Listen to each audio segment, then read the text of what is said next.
Welcome to Sadhu Sangha 2025 year end. We hold a year end one here in South India. Not that many people heard about it, but we got the hall anyway. And tonight we have two presentations coming up. One got canceled. They were on their way here. The bus broke down, dog ate their homework, sun got in their eyes. So we have one. And would you like to announce them and we can start? Group 9, Group 10 with Dia. Oh, Group 10, fantastic. Let's welcome Group 10.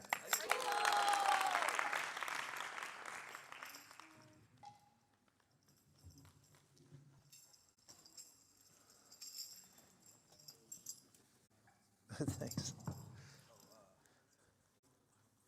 You took so much trouble to carry it, I meant.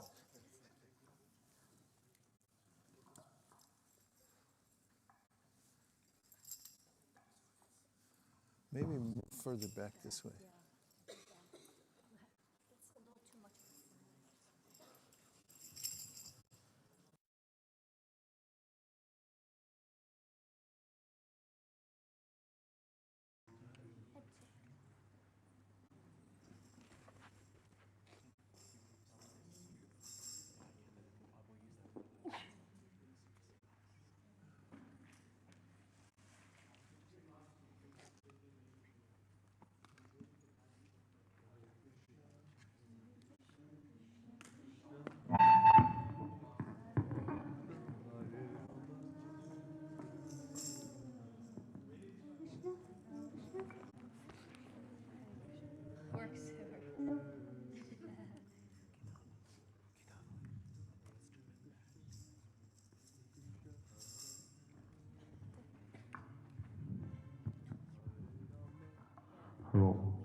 Hare Krishna.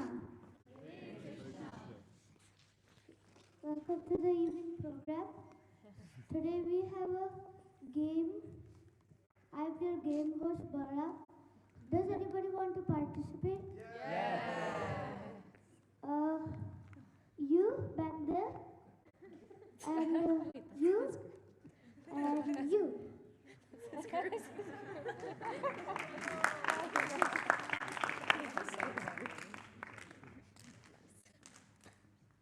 Tell me your name, please.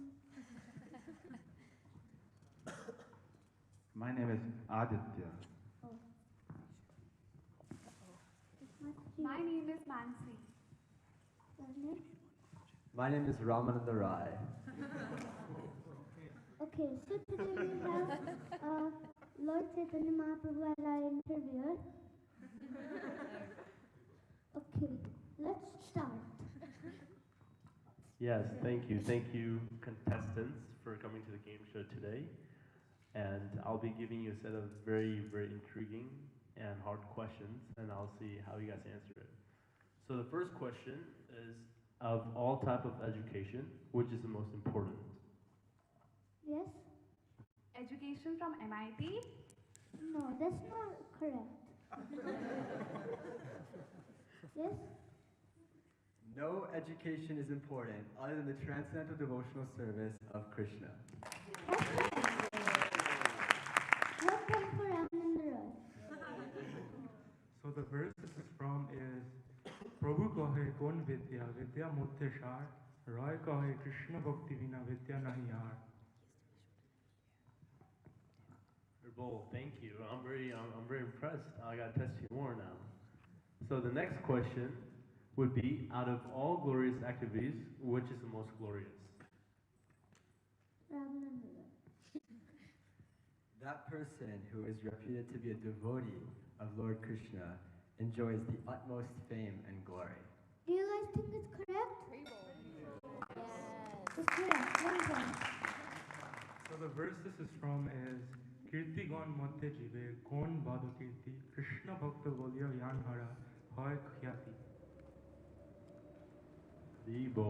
Okay, now I gotta test you more. This contestant. Okay, so of the many capitalists who possesses great riches, who is the topmost? Aditya. Is it Mark Zuckerberg? Do you guys think it's correct? Me too, I don't think so. You? He who is richest in love for Radha and Krishna is the greatest capitalist. Is it correct? Correct. So the verse for this is সম্পত্তির মধ্যে জীবের কোন সম্পত্তি গানি রাধা কৃষ্ণ প্রেমে অন্ধ্র সেই বদধানী. Okay, now, so of all kinds of distresses, what is the most painful? Yes? TikTok being banned. No, it's not correct. Rajmundry. Apart from the separation from the devotees of Krishna, I know of no unbearable unhappiness. Correct. That's one for Rajmundry. So the verse this is from is দুঃখ মধ্যে কোন দুঃখ হয় গুরু তার কৃষ্ণ ভক্তি বিরহ বিনা দুঃখ নাহি দেখি পার. Wow, I'm very amazed. I'm getting more fond of you. Okay, so the next question would be, out of all liberal persons, who should be accepted as the greatest? Yes? Are you sure you want to hear this answer? Yeah. Donald J. Trump. No. Are you sure? No. Some people think he's liberated. Others think he's liberated out of his mind.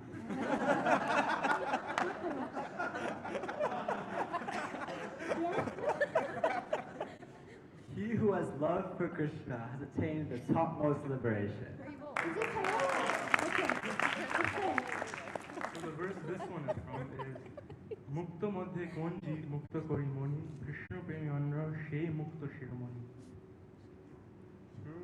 Let's see now. So, next question would be, among many songs, which song is to be considered the actual religion of the living entity? Yes? All right. Are you ready? Yeah. Karma by Taylor Swift. Why? Why? Oh, it's pretty obvious. You see, so in the song Karma, Taylor Swift actually recognizes that Karma is her boyfriend. Now, as such, because Karma is her boyfriend, according to Karma Economics philosophy, that means that Karma must be, Taylor Swift's boyfriend must be God, in which case that makes her a Sakhi. Is that correct? That's not correct? No. Raman Roy?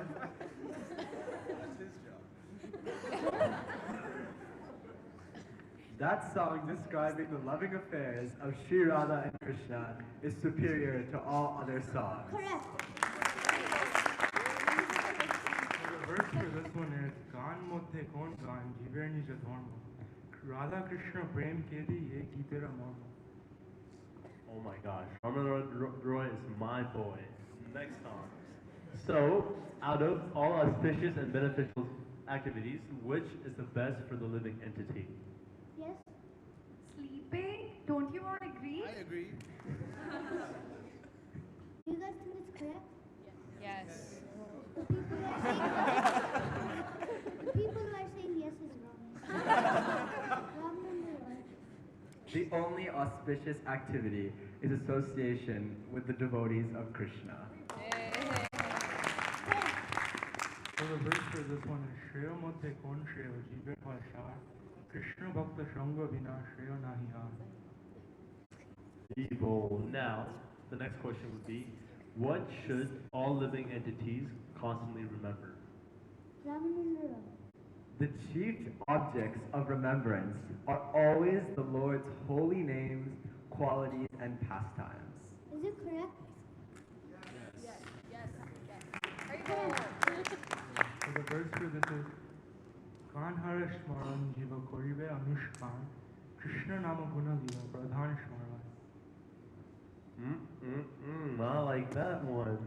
So the next question would be, out of many types of meditation, which is required for all living entities? You think I know the answer, Ramandra? Yeah, I think so. Okay. Okay. Is it the chanting of the mantra 6, 7? 6, 7. Anyways, that's not correct. Yeah. The chief duty of every living entity is to meditate upon the lotus feet of Radha and Krishna. So the verse for this one is দেহ মধ্যে জীবের কর্তব্য কোন ধ্যান রাধা কৃষ্ণ বদ্ধভূত ধ্যান প্রধান. Okay, now contestants, where should the living entity live, abandoning all other places?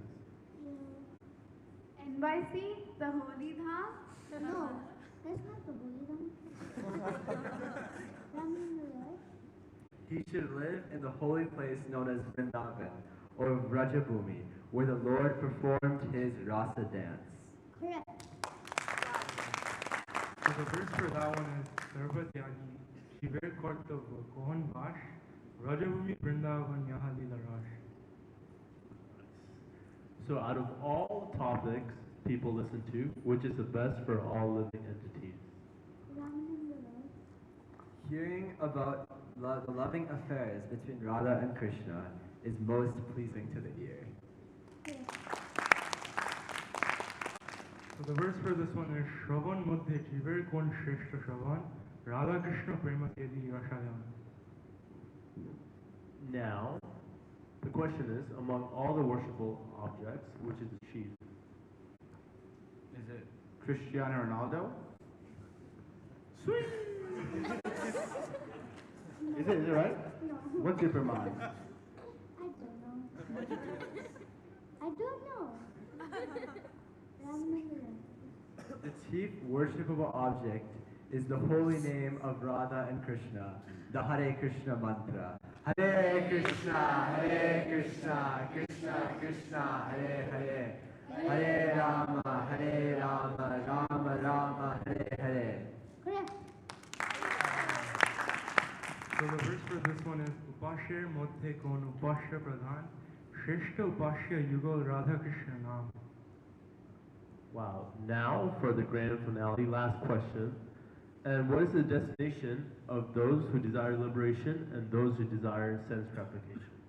Those who attempt to merge into the existence of Supreme Lord will have to accept the bodies like those of trees. And those who are overly inclined towards the sense gratification will attain the bodies of demigods. Those who are devoid of transcendental mellows are like the crows that suck the juice from the bare fruits of the Nima tree of knowledge, whereas those who enjoy the mellows are like cuckoos who eat the buds of the mango tree of love of Godhead. The unfortunate empiric philosophers taste the dry process of philosophical knowledge, whereas the devotees regularly drink the nectar of Krishna. Therefore, they are the most fortunate of all. Aiva. This is the best type of devotion. So who won? Ask Lord Chaitanya. Who won? So let me go one by one. For you, you could have your 6-7 joke somewhere outside from here. 6-7, I didn't appreciate that. For you, MIT, yeah, it doesn't sound like Vrindavan Dham to me. So out of everyone, my favorite would be Ramananda Rai. And thank you. Thank you and Hare Krishna.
table, you think?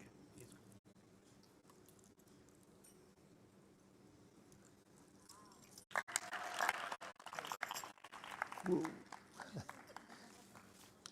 Thank you.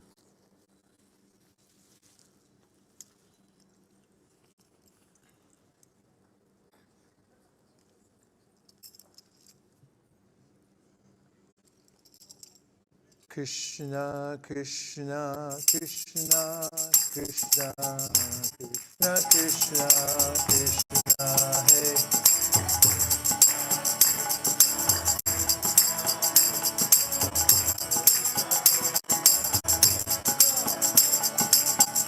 Krishna, Krishna, Krishna, Krishna, Krishna, Krishna, Krishna, hey.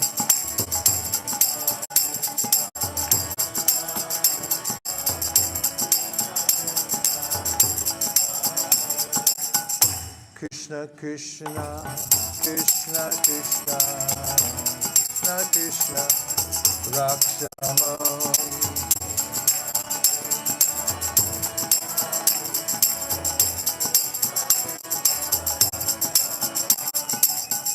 Krishna, Krishna, Krishna, Krishna, Krishna, Krishna, Pahimam.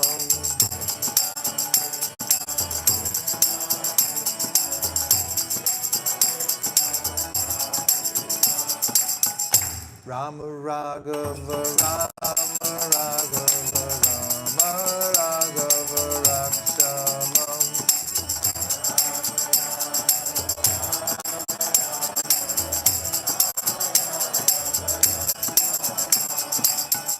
Krishna Keshava, Krishna Keshava, Krishna Keshava, Pahimam.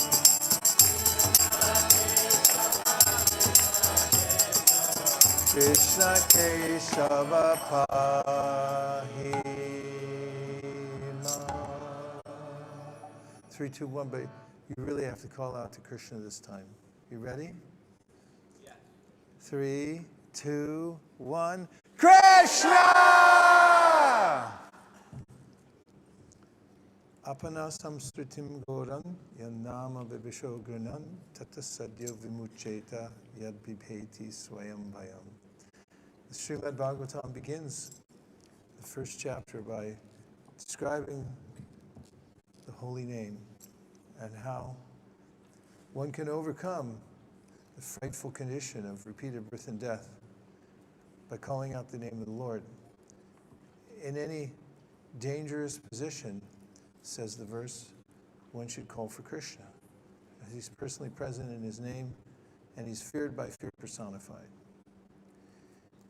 And I wonder if anybody can remember the principles that we talked about yesterday regarding Chaitanya Mahaprabhu's teachings. Yes, Ranchor.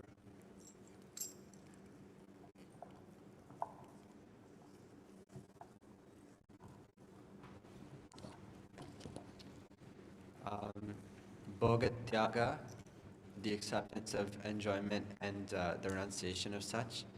Then Chapala Sukha, flickering happiness. Sangha and Seva. And then also the process of taking prasadam and chanting the holy name of Krishna. Haribol. And a comment about atheism, which is carrying over from yesterday. It's a contradiction in terms.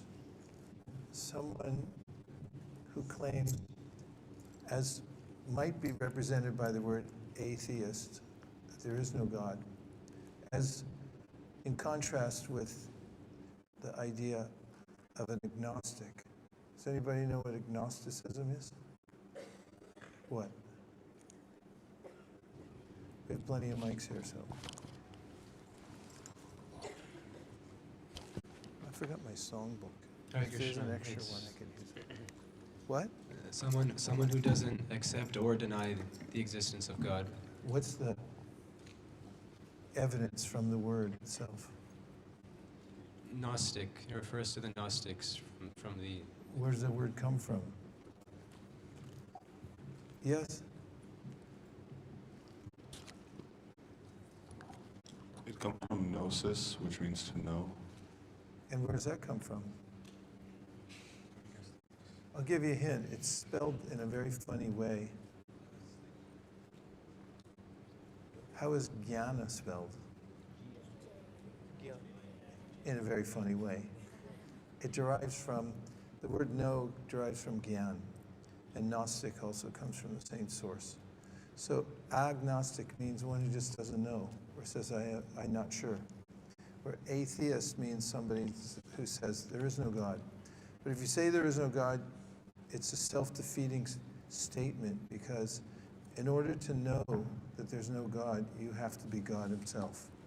So only somebody who's in knowledge of everything and everyone, all times and all places, circumstances, could possibly know that there's no God, but then that would also be a contradiction, because that person would be God. It's intellectually dishonest to claim there's no God. It doesn't work logically. If one says, I'm agnostic, it means I haven't received enough information yet. And in the Sri Upanishad, Srila Prabhupada says that all forms of incompleteness are experienced due to incomplete knowledge of the complete whole. In the favor of those who take to the reading of the Bhagavad Gita, Srimad Bhagavatam, there's complete knowledge of the Supreme in various features. For instance, the Srimad Bhagavatam mentions that the Supreme is Advaya Gyan Tattva. It's one. But at the same time, there's a variety. Can anybody think of a verse from the Srimad Bhagavatam that describes how the Absolute is one, but also has variety within it? Should I give hints besides Kolana and Shastra Sarprada? Okay, give us the verse. You're going to kick yourself when you hear it, because you all know the verse anyway. Vadanti tattvavidas tattvam yajnanamadvayam brahmeti paramatmeti bhagavaniti shabdyate. Yeah, so the absolute truth is described as the complete whole. It's one without a second, but at the same time there's varieties within the complete whole, which is Brahman, the impersonal energy of the Lord, Paramatma, or the localized situation of the Supreme within everyone's heart and within every atom, and Bhagavan, the Supreme Personality of Godhead. And in the second canto of the Srimad Bhagavatam, Prabhupada gives a guided meditation where he invites the reader to be observant that we have a body, but we're not the body, because we can observe the body. And the same goes for the mind. We can observe our own mind, we can objectify it, therefore we can see we're separate from it. We can also ascertain, he says, that the senses that we employ every day have power beyond what we ourselves can provide. We can appreciate that there's a higher power that's enabling us right now to see or hear. And then he talks about how when we're trying to solve a problem, we get intelligence. You ever noticed your own intelligence? I was noticing my mind the other day and intelligence, and I was appreciating how subtle it is. That nowadays we have technology that's quite subtle, but the mind is even subtler, and the intelligence is even more subtle than the mind. Indriyani priyanyahur indriyabhya paramanaha parasastusa. He mentions Indriyani priyanyahur indriyabhya paramanaha manasastu yobhudhe paratastusa. Means that there's a hierarchy that we're in the midst of. The lowest is the senses.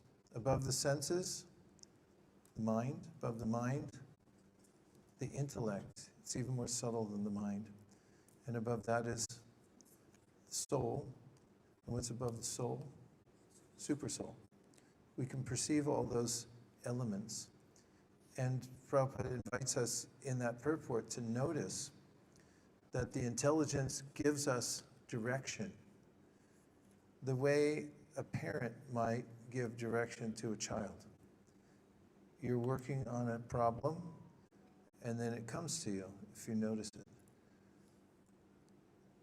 When I was a kid, we had there was a toy that was quite popular, and it was a 8-ball, and you'd ask it questions and then turn it around, and then an answer would pop up. Why, you've heard of that? That's funny. And of course, a broken clock is right at least twice a day, and oftentimes it would come up with the right answer, but it seemed quite mystical to us kids that out of this little vessel, answers would come in somewhat of a coherent way. So when we notice our own intelligence, Prabhupada writes, we can notice the presence of Paramatma, who's giving direction, and he calls that the form direction of the Supersoul. And so the logical chain continues when Prabhupada mentions that the definition of the Supreme, or Bhagavan, is not simply to be an order supplier for others. The Supreme Personality of Godhead is the ultimate enjoyer. And therefore, one can logically understand that the Paramatma, who's providing intelligence and who's empowering our senses to be able to interact with the world, isn't the ultimate. There's another entity or aspect of the Supreme that's even higher, and that's Bhagavan, who has his own interests, his own planet, his own realm, and he enjoys separate from the material world.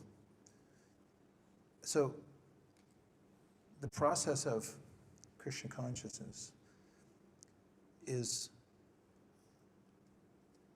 fortified by getting complete knowledge. That's also mentioned in the Srimad Bhagavatam, 1st canto, 2nd chapter. Can anybody think of a verse in which Sutta Goswami says that when we cultivate knowledge, one aspect we should cultivate, and also detachment, or our activities of bhakti should be fortified by knowledge and detachment. Now I practically gave it away. It says, Tachstradhana munayo jnana vairagya yuktaya pasyantyatmani chatmanam bhakti shruta grihitaya. And that is that devotional service is fortified with knowledge and detachment from the world. So I'm saying this because there are philosophies everywhere in the world. There are spiritual processes. However, as I mentioned last night, in response, Gary, to your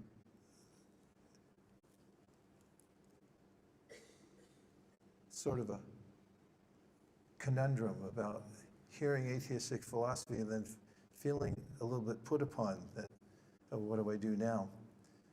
That everything, all knowledge and logical explanation of the Supreme is available through the Bhagavad Gita and Srimad Bhagavatam. In the preface to the Srimad Bhagavatam, Srila Prabhupada writes that the book itself is so complete that by finishing the first 9 cantos, then completing the 10th canto, 11th, 12th, said one will be prepared to defeat the atheists, to be able to defeat atheistic philosophy. Therefore, it's very important to study the Srimad Bhagavatam and the Bhagavad Gita so that one feels fortified from the onslaught, Prabhupada said, of atheism, which is quite pervasive. And Siddhanta Bolya Chitanakara Alash, Iha Hoite Krishna Lagitsu Dridmanash. Kaviraj Goswami says, When you have that, then you have a very strong mind.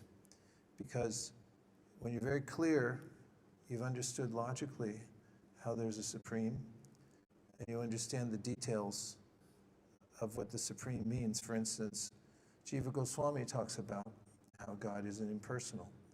He has unlimited energies. And this is one of the teachings that Lord Chaitanya gave to Sanatana Goswami. He said, Eka desha stitasyagner jochna vistaraniyata parasya brahmana shakti statedam akilam jagat. It's a very simple example, but it's something that anybody can understand and appreciate.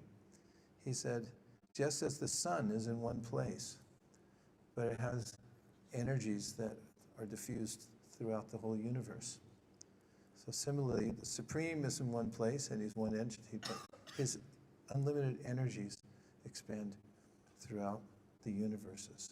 Eka desha sitasyagner jochna vistaraniyata. Does anybody know what scripture that's from? It was quoted by Sri Chaitanya Mahaprabhu. It's from Vishnu Purana. And then he says that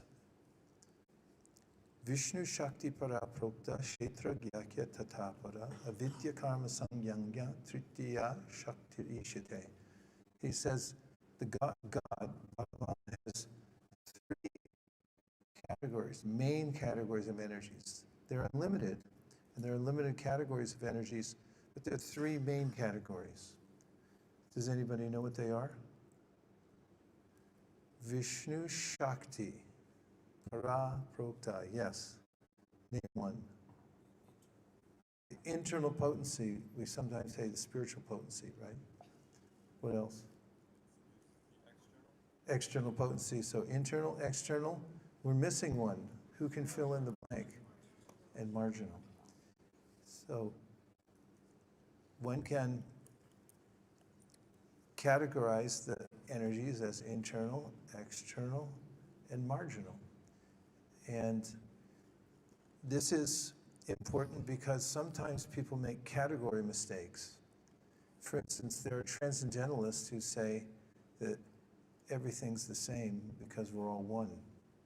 And they reduce all the energies of God into one category and say there's only one category and that's God, and there's nothing else and there's no variety.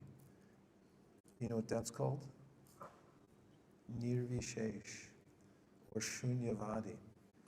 Non-specific. There's nothing specific about God, they say.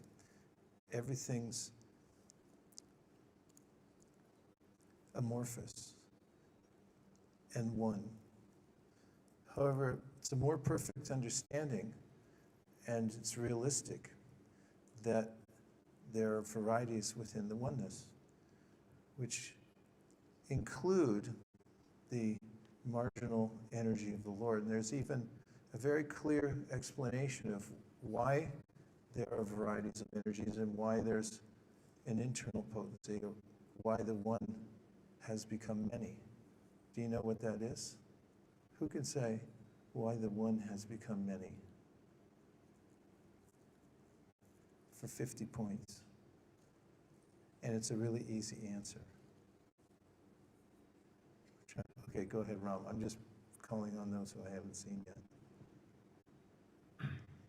I don't have an exact Praman for this, but maybe if God was completely perfect and unlimited, then he would not need to be reduced into one energy and can enjoy many different ways and has different... That's the key word, is enjoyment. If we give you the same kind of ice cream every day, how are you going to feel? I don't know how you feel, but when I was a kid and Baskin Robbins came out, my brother and I freaked out. I mean, we couldn't believe it. That was the best thing that ever happened in our lives. And to go hang out there and just pick whichever one we wanted and go back next week and pick more varieties, more combinations. And so, Eko Bahusham, there's one, but the one becomes many for enjoyment. And the more variety there is, the more enjoyment there is, because variety is the mother of enjoyment. And why living entities in juxtaposition with God? Because if you have a king but you don't have any subjects, what's the point? Can you imagine a poor lonely king who had no subjects? Doesn't it make you sad just thinking about it? Say yes. Yeah, it's very sad. I hope that doesn't keep you up tonight. King means subjects, those who are serving, those who are panegyrists. Does anybody know what a panegyrist is? Did anybody here getting a degree in panegyrism? Panegyrics? Go ahead, tell us what it means. Panegyrist.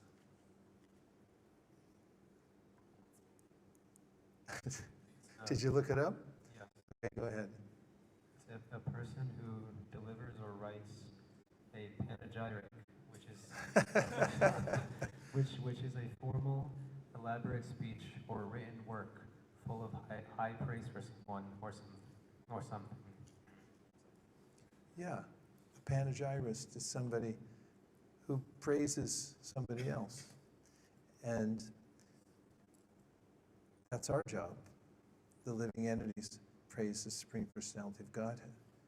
We have a very interesting and deep nuance in the philosophy that we follow. And that has to do with this principle of God being the enjoyer. How does he enjoy? And where does he get the highest kind of enjoyment? Who wants to say?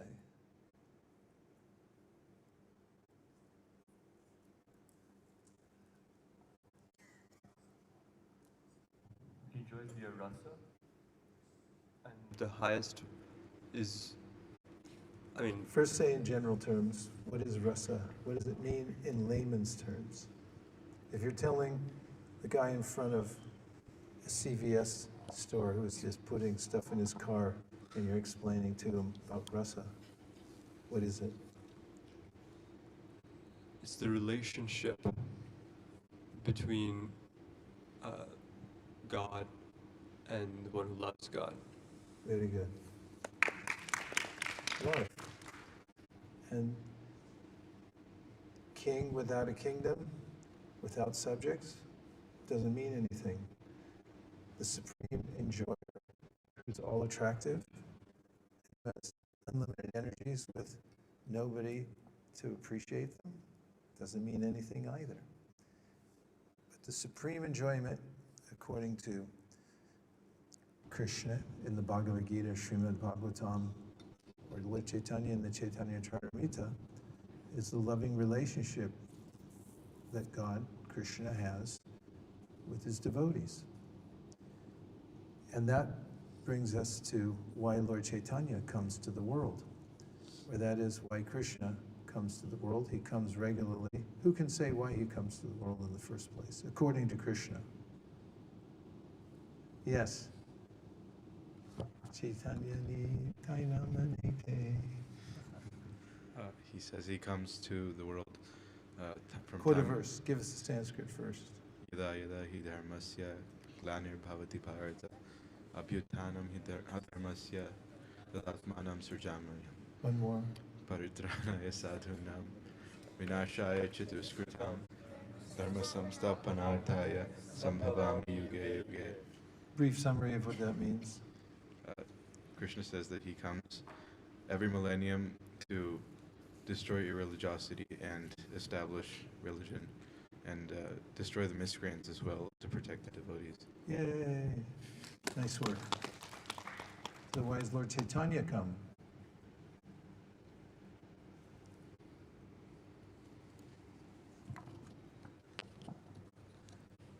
Krishna comes as Lord Chaitanya because he wants to feel what Radharani feels for him. And there's internal reasons, there are external reasons described in that first chapter of the CC and in further chapters. Internal being, he wants to feel this mood. External being, he wants to preach love of God to everybody. Is there anything that God doesn't know?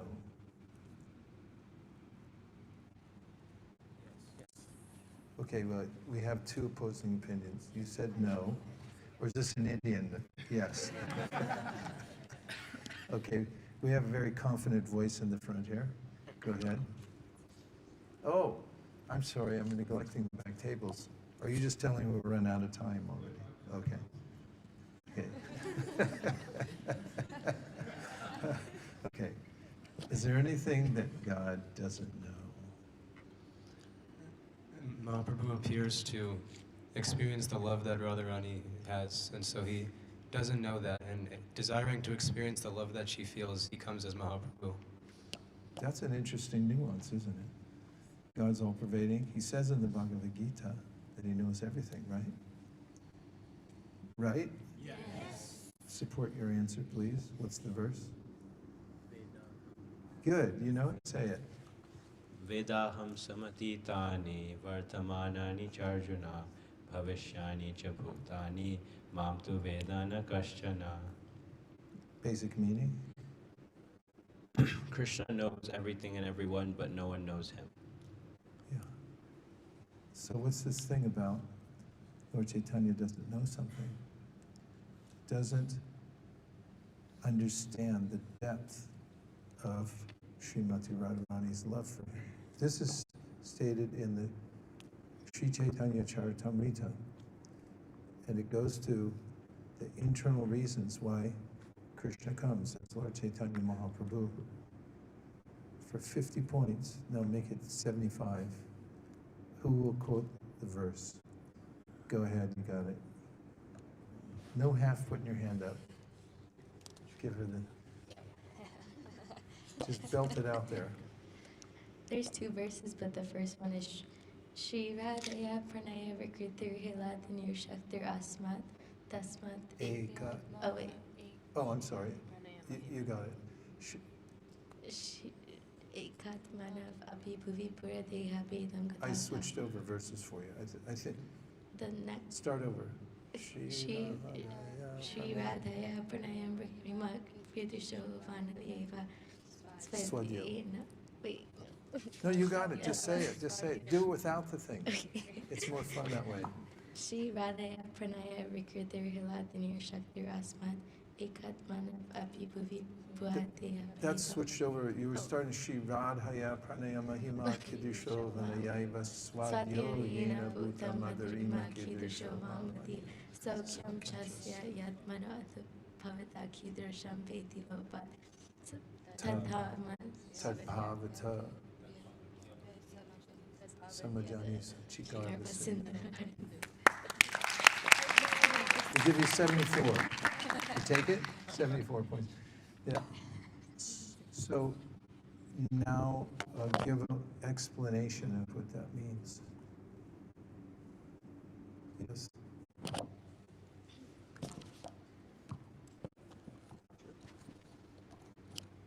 So the verse is talking about the love of Srimati Radharani, and it's saying, Saukyam chasya madanu bhavata kidrasham vedi lobhat. He develops greed to understand the joy that she experiences in relishing him. And with that mood, he enters into the womb of Mother Shachi and appears as Lord Chaitanya. Yes, but there was two more points in that verse. The happiness, right? Saukyam chasya madabam. Is that what you said, happiness? Let's start at the beginning then. Say the first line. Shri Radhaya Pranaya Mahima Kidrisho Vanayaiva. So pranaya, the love. Wants to know the love of Srimati Radharani because he notices, Krishna notices that Srimati Radharani enjoys more than Krishna does because of the intensity of her love. So how much more does she enjoy than Krishna does? Approximately 1 time, 2 times, 10 times? Am I getting warmer? Yes. 100 times? Yes. 10 million times? Yes. 2 people said yes. Yes. Do you agree? Yes. Be a little more confident. Yes. That's correct. So he sees that his devotee, his chief devotee, enjoys more than he, and also is able to appreciate his beauty, and therefore he wants to come and taste the same thing that the devotees taste. This is a nuance in our philosophy, that the one has become many. There's rasa and love, and there's a story behind it, and how Krishna comes to experience the love of his devotees. This is not only philosophically very sound, but it's also beautiful. And therefore, we have a great advantage, because all forms of incompleteness are experienced due to incomplete knowledge of the complete whole. Therefore, by knowing the nuances of who God is, what his energies are, not making category mistakes like I'm same as God. For instance, I was on Sankirtan with Dayanidhi one day, and we were in front of a store with a table. We had a table of books. And a man came up to him and he said, I'm God. What do you think Dayanidhi said back to him? He said, you're God-like. And the man said, I'm God.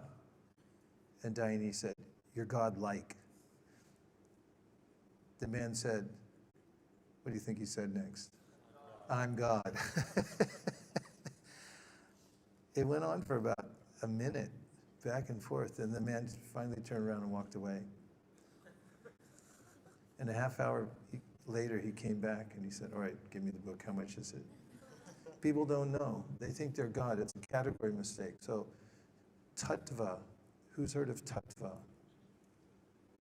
1, 2, 3. What's tattva?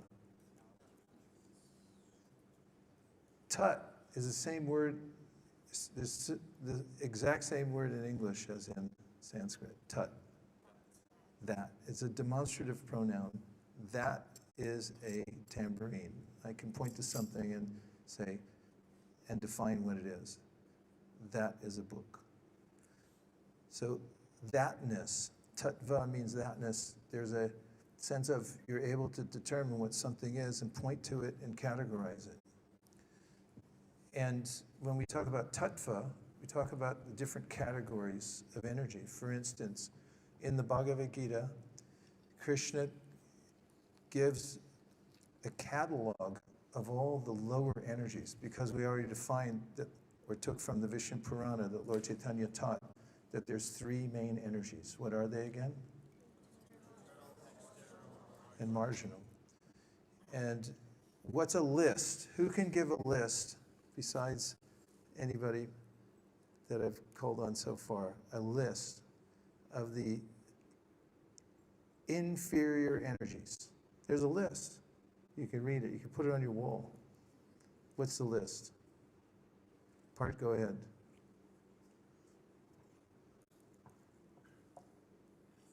Earth, water, fire. Are you answering, or are you giving it? Earth, water, fire, air, mind, intelligence. Oh, ether, mind, intelligence, false ego. Let's count them. Did you get them all? Earth, water, fire, air, ether, mind, intelligence. How many does that make? So is that a list? Do you all agree? Then he says there's a different energy, a different tattva, a different category of energy. Who can say what that is? Yes, Shrikar. The jiva exploits those inferior energies.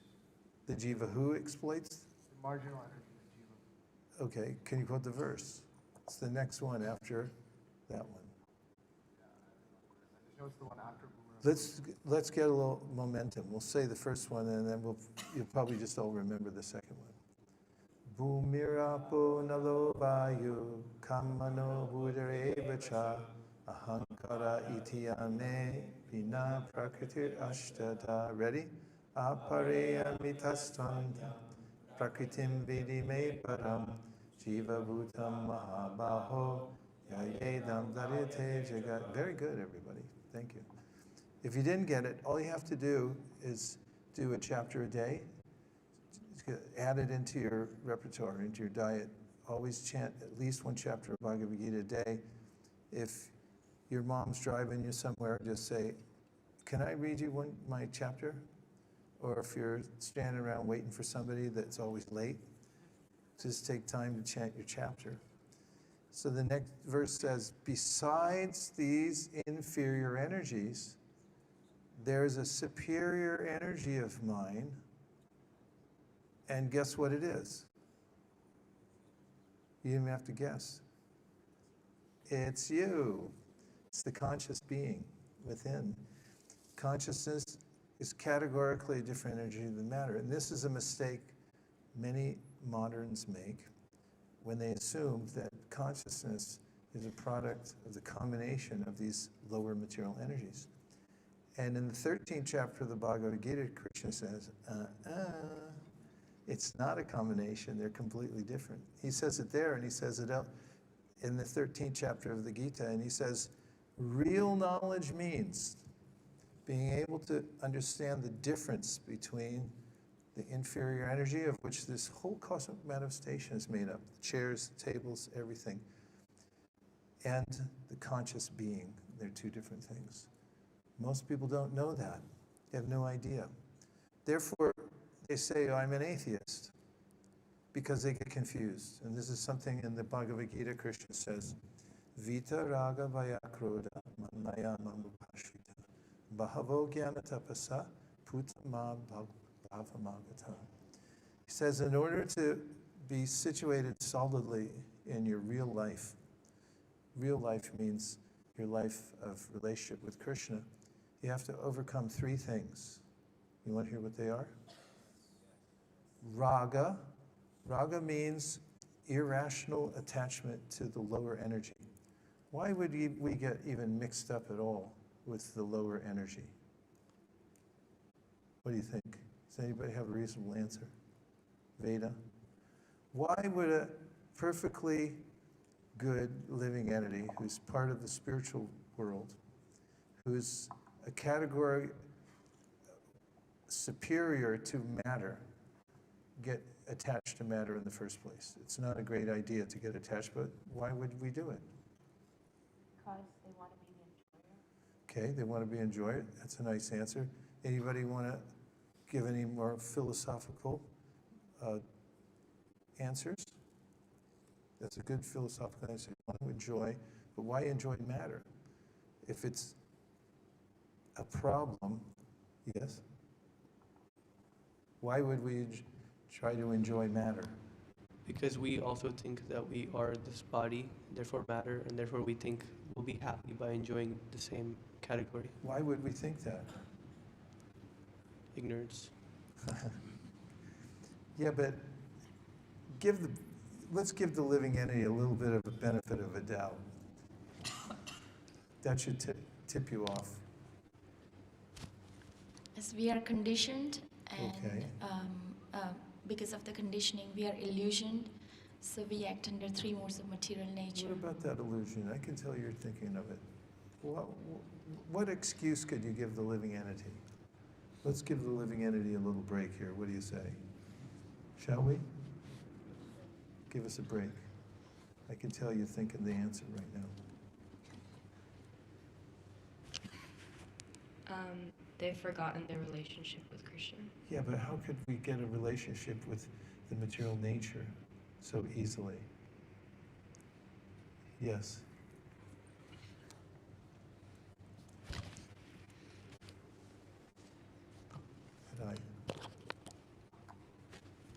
Association with the three modes of material nature. Yeah, but why would we do it? Shall I give you a hint? You got it.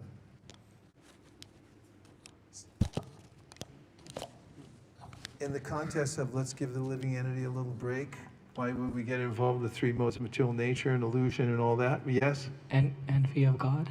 What? Envy of God. Yeah? something more tangible. Okay, I'll give it up. Because this material world is a reflection of the spiritual world. In other words, it seems like a good idea to get involved in matter. Because when you see the reflection, it's got all the qualities that we're looking for, right? What qualities are we looking for? Beauty? Yes? No? You don't like beauty? You like ugly stuff? Okay. Beauty. How about variety? Does it have variety? Yeah. 31. How many flavors is it, Baskin Robbins? I even forgot. 31 only. They haven't increased. 31 flavors. It's got variety. What about love? Can you find love here in this world? The answer is kind of. It seemed like a good idea because the material nature is a mirage. What's a mirage? Have you ever seen a mirage? Come on, Florida, have you seen one there? California, my parents used to take us to camping trips. We drive across deserts and things like that to go to the mountains. And at hot times, you'd see a lake. At least my brother and I in the back seat of the car, we had a lake. And the parents say, no, that's a mirage. I said, what's a mirage? It just looks like water. I said, no, that's water. We'd bet our allowance on it. Before I swore off betting. But at the closer we get to the so-called lake, the more it would recede. And then we finally had to capitulate and say, you're right, it's not really there. And so the material world is reflected. Who can say in the Bhagavad Gita where it says it's a reflected image of the spiritual world? See, this is authoritative. That's why we're going to hear the verse. Go ahead. It's somewhere in the 15th chapter. It's right at the beginning. 15.2 or 15.3 dash. Let's try it. Pretend we're at a grain ceremony. Urdva mula madashakam ashvatam praharavyayam chadamsi yasya parnani yastam veda saveda vid adashchorvam prashritas tasya shaka guna pravida vishaya prabhala adashchamulan anusantatani karmanubandhini manushaloke. Those couple of verses beginning in the 15th chapter, Krishna says that this material world is a reflective surface. The three modes of material nature reflect the spiritual world, 180 degrees, 180 degrees. Therefore, it seemed like a good idea at the time, but it didn't turn out so well. So, first thing is raga. It means an irrational attachment to matter. So Krishna says you have to give that up. And don't worry, because there's something much better than matter. It's the spiritual world, which is the thing we're really looking for. What's the second thing he says we should give up? Bhaya means fear. Now, what are we afraid of? According to Prabhupada, we're afraid of personhood because there's so many disappointments in relationship. And the ultimate disappointment people have is with God, and they think that they're being abused. If there is a God, he's a monster, therefore I want nothing to do with him. So they become so-called atheists. And third thing is krodha, which means anger. Oftentimes, this idea of atheism being against God comes from cynicism and being disappointed and then becoming angry. So Lord Chaitanya's philosophy is simple but profound. And anyone who studies the basics of his philosophy can overcome these three. And then he says, Krishna says, how do you overcome them? He says, jnana tapasa. What's tapasya? Yeah, and jnana? Now put the two together. The austerity of knowledge. It's a little austere going to school, right? Yeah, because you have to study. I was just upstairs studying. I'm studying for an exam that I have to really cram for because I have to be finished before the end of next month. And I'm having to strain my brain to remember things, memorize things. And so it's a little bit of a tapasya, but if you do the tapasya of knowledge, of cultivating the knowledge of what Lord Chaitanya teaches, then you'll be able to not be afraid of the atheistic philosophy. You'll be very clear about who you are, who the Supreme is, and what it means, what God means. What's the definition of God? What's the definition of the living entity? How we're in a predicament and how to get out of the predicament.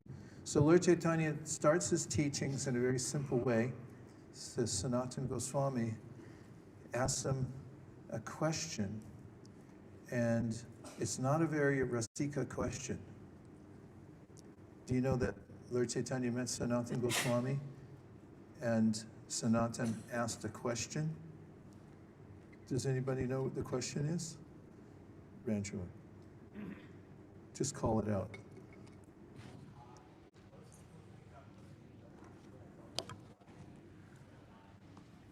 He asks, who am I and why am I suffering? So let me ask all of you, is there a root cause to all suffering? One person said yes. Is there one cause you could say that causes all suffering? Yes. Yes. Yes. Yes. Yes. Yes. Yeah, and that's what Lord Chaitanya answers. He begins to teach by giving the very simple answers to a very profound question. Because whoever asked this question? Most people try to counteract suffering, but they don't ask, where is it coming from? Why am I suffering? And so, when Chaitanya Mahaprabhu speaks to Sanatana Goswami, he gives the nature of the living entity, and that our nature is that we're eternal servants of Krishna. And when we act according to that nature, then we don't suffer.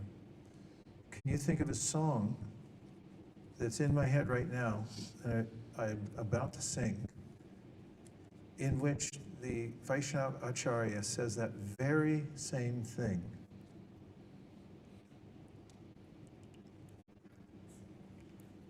What is it?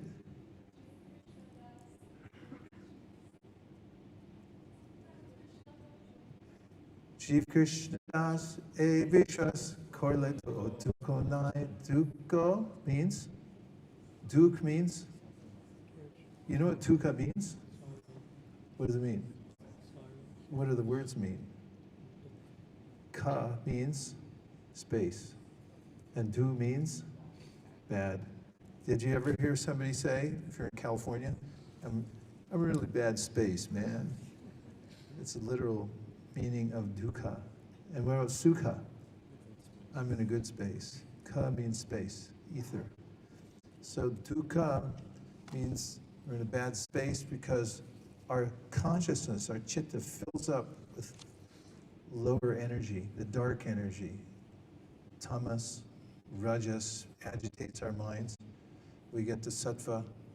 Then we start to have expansive consciousness and we become happy. That's a characteristic of sattva, expansive consciousness. We feel naturally happy. Rajas, we're just agitated all the time. I'm not grouchy. And tamas means you can't stop lamenting and feeling oppressed and unproductive. Those are the three energies. And so, how do you come to sukha and beyond?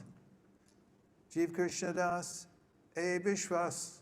He says, just have faith in this one principle of Lord Chaitanya's teachings. It's all you need is one principle to become happy. Shall I say what it is? Because you want to be happy, right? Okay, only 3 of you said yes. Everybody else cover your ears. Jiv Krishna Das E Vishwas koileto artukonai. If you say, I'm a servant of Krishna, you want to try it? Okay, 1, 2, 3. I'm a servant of Lord Krishna. How do you feel now? Happy. And if you keep in that vein, I'm a servant of Krishna, I'm a servant of Krishna, I'm a servant of Lord Chaitanya, I'm a servant of Lord Chaitanya, I'm a servant of Lord Chaitanya, and a servant of servants. The more you can be in that vein, then the happier you become. And here's how the song goes. Radha Krishna bol bol bolo re. Radha Krishna bol bol bolo re. So by page number 193. 193. 119. Jai Krishna Das. Hey, hey. Chikadia. Kavladia. Preche Neche. Gornitai. This is a story. One day, Lord Chaitanya and Nityananda were dancing down the street in Nadia. Yeah, it's a story. Shikadia, one day, Shobnadia, Preche Neche, Gornitai. You're dancing down the street singing these words.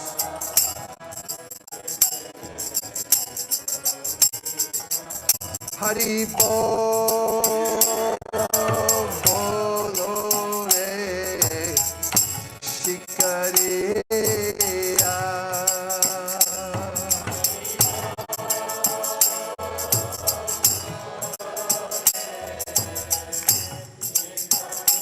I got it. Radha Krishna Bol Bol, Bolo Re Shobai. I still appreciate it though.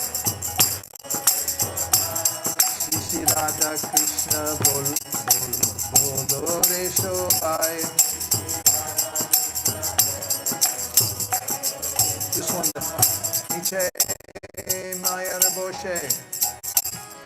Jacho Beshe Kacho Habu Dubai. You're engaged in sense gratification, basically drowning. Your life is useless. Hari Bol, Bolo Re Niche Maya Boshe.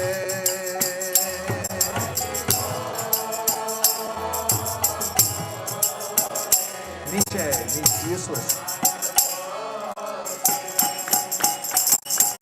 Radha Krishna Bol Bol Bolo Shobai.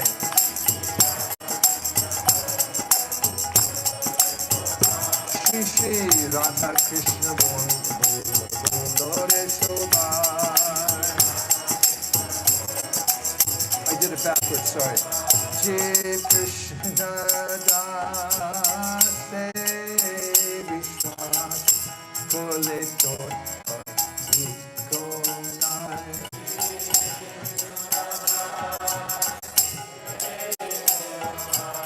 That's the verse. Just admit you're a servant of Krishna. Hari Bol, Bolo Re Krishna Das.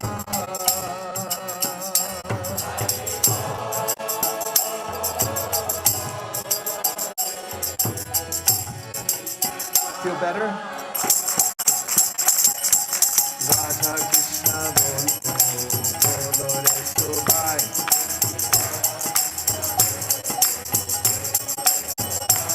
Shri Radha Krishna Bol Bolo Re Shobai. Get ready for the next one. You're going to like this. Krishna Bulbe Jabe Pulaka Habe. Jordi Aki Bolita. If you chant Hare Krishna, you're going to feel something. Tears come to your eyes.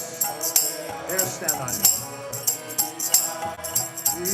Krishna Bolbe Jabe polaka habe jorbi boli tai Krishna bole jame jorbi Hari bol bolo Krishna bolbe jame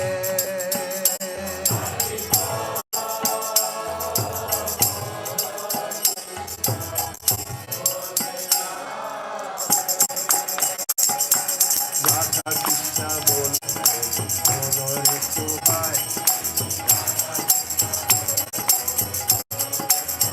Shri Shri Radha Krishna bol bolo re subhai Radha Krishna bolo shange chalo matra bhika chai. We're beggars. Our bhika. What we're asking. Come on down. Chant Hare Krishna with us. Hari Bol. Bolo Radha Krishna Bolo.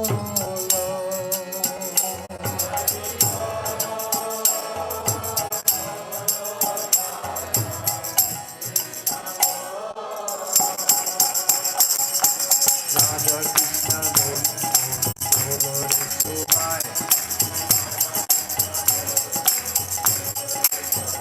Shri Shri Radha Krishna Bolo Re Subhai.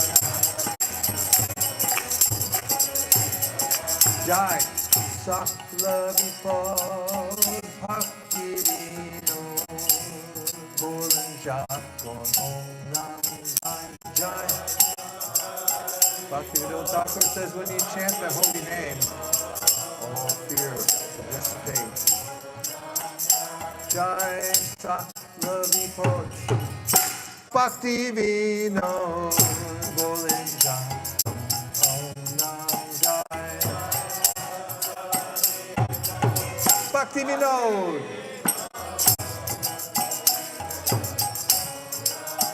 Hari Bol Re Jai Sakla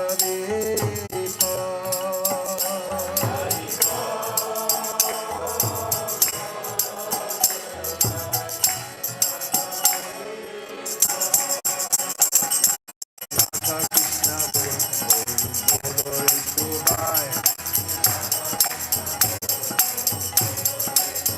Shri Shri Radha Krishna Bol Re Subhai. Backwards now. Here we go. Jai Sakla Vipal Bhakti Vinod Bolen Jackson Jai Jai. Radha Krishna Bolo Shange Cholo He Matra Bhika Chai. Radha Krishna Krishna Bulbe Jabe Tulak Kahave Jordi Anki Bodhi Chai. Krishna Dev Krishna Das He Bishwas Bole Arvito Nai Mitse Mayan Bose Jacho Beshe Kacho Habu Dubai Abudu means you're drowning. Shikadiya Shabnariya Prishe Gornitai Gornitai Hari Bol Hari Bol Hari Bol Nitai Gaur Hari Bol.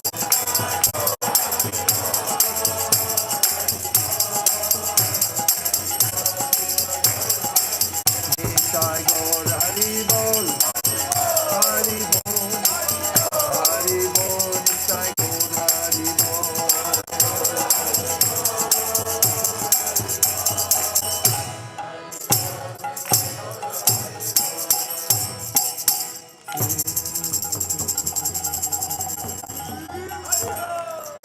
So what about that Chapalasuka? Chapalasuka means it's happiness, but it's flickering. Did you ever get flickering internet? Yes. Doesn't it bug you? you think you're on, or how about on a phone call? You're trying to talk to your friend and it keeps breaking up. Did you ever say, hey, we're breaking up? And they go, we're breaking up. He said, we're breaking up. So, flickering. It's not that there's no happiness in the material world. It's not enough. Let's analyze how much happiness is in the material world, shall we? Give you a scientific explanation of exactly how much there is. Gary, you ready for this? You're in the desert. You're very thirsty. You're dying of thirst, in fact. You got to have water. A man comes to you. He says, I have water, I'll give you. Relief, right? Not so fast. He pulls out an eyedropper and takes one drop and puts it in the palm of your hand. That's what you get. Is it enough? How much water do you want? A lot. And so as living entities, we want the reservoir that doesn't run out. But in the material world, we get what's called, and Lord Chaitanya said it, I said it yesterday, we said it tonight, you get what kind of happiness? Chapala Sukh. It's happiness, but it's not enough. It's flickering. And even if you did get some water, there's something in it. And you can't keep drinking it because it doesn't taste right. Something's afoul. This is Chapala Sukha. It's always something that messes it up. You know sweet rice? What if we put sand in it? I mean, gritty sand? What if you're eating a nice prep? What's your favorite prep? Shock? I like shock too much. Esha Krishna Ashvadihilo. Hey no Shakashvadane Krishna Prema Aisemani. Lord Chaitanya liked it. He said, he's taking shock. And he said, this shock is so good. Krishna has definitely tasted it. Anyone who takes this shock, they'll attain pure love of God. What's your favorite preparation? Okay, you don't like shock. What do you like? Gulab jamun. What are we going to put in the gulab jamun? Salt. That's Chapala Sukh. What's your favorite prep?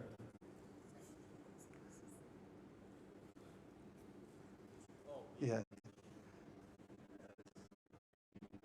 Kitri.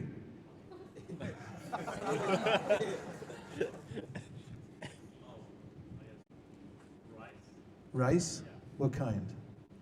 You like basmati, with butter on top? A little butter, a little salt, and what are we going to throw in there to ruin it for him? You took a light bulb and you crushed it up and you sprinkled it in there, and that's basmati rice with crushed light bulb. That's what they're serving at the best restaurants in town.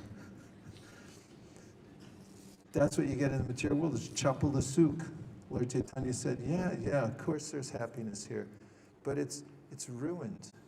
It's got something in it that you're not going to like. And even when the real thing supposedly comes, it's just a drop. You have to keep drinking. It's just one little drop. So he said there's lots of different kinds of misery here in the material world. And he said there's 3 kinds of miseries. Would you like to hear about misery? Does it make you happy to hear about misery? It's really fun to talk about. What are the 3 kinds of miseries, Lord Chaitanya said? What's one? Adi Daivik means? It means right now in America, people are getting smashed. There's huge storms going through, freezing, flooding, right? Daivik means from nature. It's coming from the Devas, that something's amiss. Too hot, too cold. What else can be there in the environment that messes things up? Cold, hot, what else? Okay, well that's a different one. What's your second kind of misery? I'll represent you. Adi Bautik, miseries caused by the living entities. Tell me 5 living entities who bug you, cause you misery. Yes? Mosquitoes, the #1 killer on the planet. Did you know that? Look it up. There is no other cause of death that comes even close to mosquitoes. They're the largest killer in the world, have been for decades. And they're really tricky, aren't they? Okay, 4 more. Yes? Drivers who don't use their turn signal. I'm with you on that. It's one of my pet peeves in life. Okay, 1 more? Yes? My siblings. Your siblings drive you crazy. Okay, 2 more? Driving in India. Anybody driving in India. And?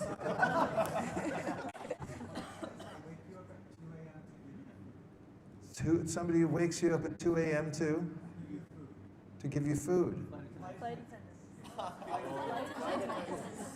To give what?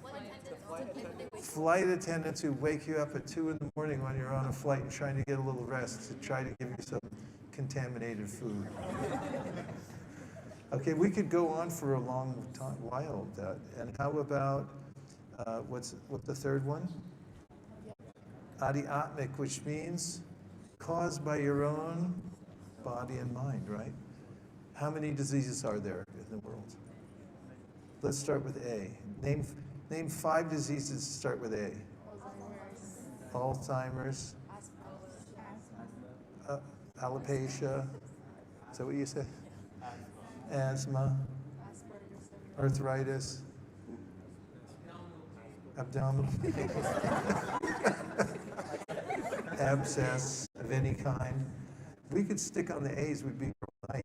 Then you get into the B's, botulism, bronchitis, C's, cancer. You don't need much more than the C word, cancer, D. Take anyone and there's some disease. And what's the cure? What is it?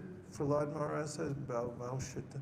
He said, the dukaushadam tadapi dukam itadhyaham. He said, I think that these diseases are bad, but worse than that are the so-called cures. Have you ever heard those advertisements for a particular disease? It's a 30-second ad, but the next minute and a half, it's a guy talking as fast as he can. He's paid for that, to tell you all the side effects. And one of them always that it could kill you. And so that's the condition Lord Chaitanya Mahaprabhu said when you talk about chapala sukh, it's flickering happiness, and there's these 3 kinds of miseries that are ubiquitous. They're always there. And so he was telling Sanatana Goswami that the problem is thinking that this material world is a place where I can enjoy my body and so forth. But if we become Krishna conscious, which is a really simple thing, it may not be easy, but it's very simple. It means to come back into our normal consciousness, which is to be servants of Krishna. Jiv Krishna Das E Vishwas Korle Tor Dukanai. Then there's no more duk. There's no more unhappiness. So it's very simple. And as far as atheism goes, the great teachers of bhakti who have documented the path include very commonsensical ways to speak logically about the existence of God and about how we prove it. First of all, you have to establish what you accept as proof in any experiment. And then, if we want the logical details, they're all available there in the Bhagavad Gita and Srimad Bhagavatam. And as far as the practice goes, it's direct. Pratyakshavagaman dharmyam.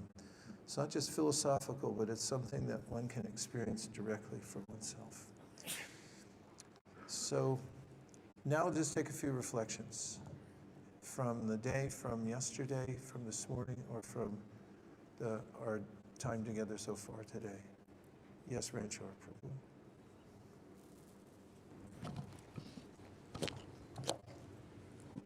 I actually have some questions on this topic. Okay.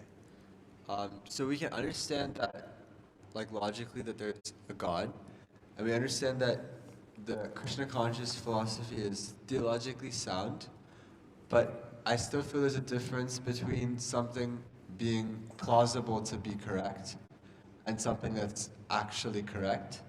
And we understand, yes, pratyaksha bhagavan dharmyam, through following the process, we understand it's correct. But it's like somewhat of a little bit of a logical leap to say, okay, just because I feel happiness from chanting the Hare Krishna Maha Mantra, that, okay, there's this whole spiritual world out there with all these planets, and okay, there's like a bunch of kunjas and everything. There's like this, I feel like it's a big leap.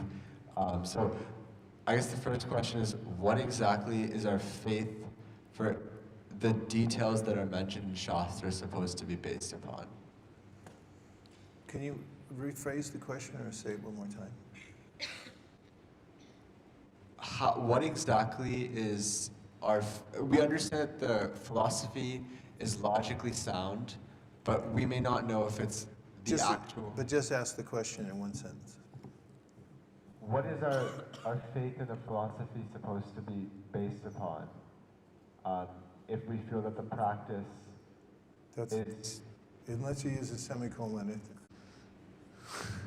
it's more than one sentence. Try it in one sentence. Make it simple. What's a simple question?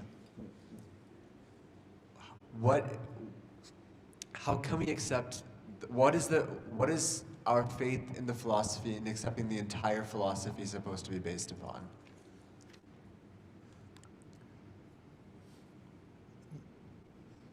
First, we accept that we exist. All science accepts that we exist. Right? Right. Okay, prove that you exist. We just feel it. Do you ever get hungry? Yes. How do you know when you're hungry? You know. Yeah.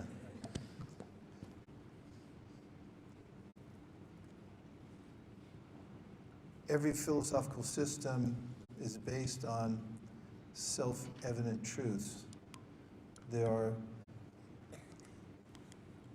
non-empiric ways that we understand various things. And even when it comes to experimental science, or using our senses for the world, we base things on metaphysical truths.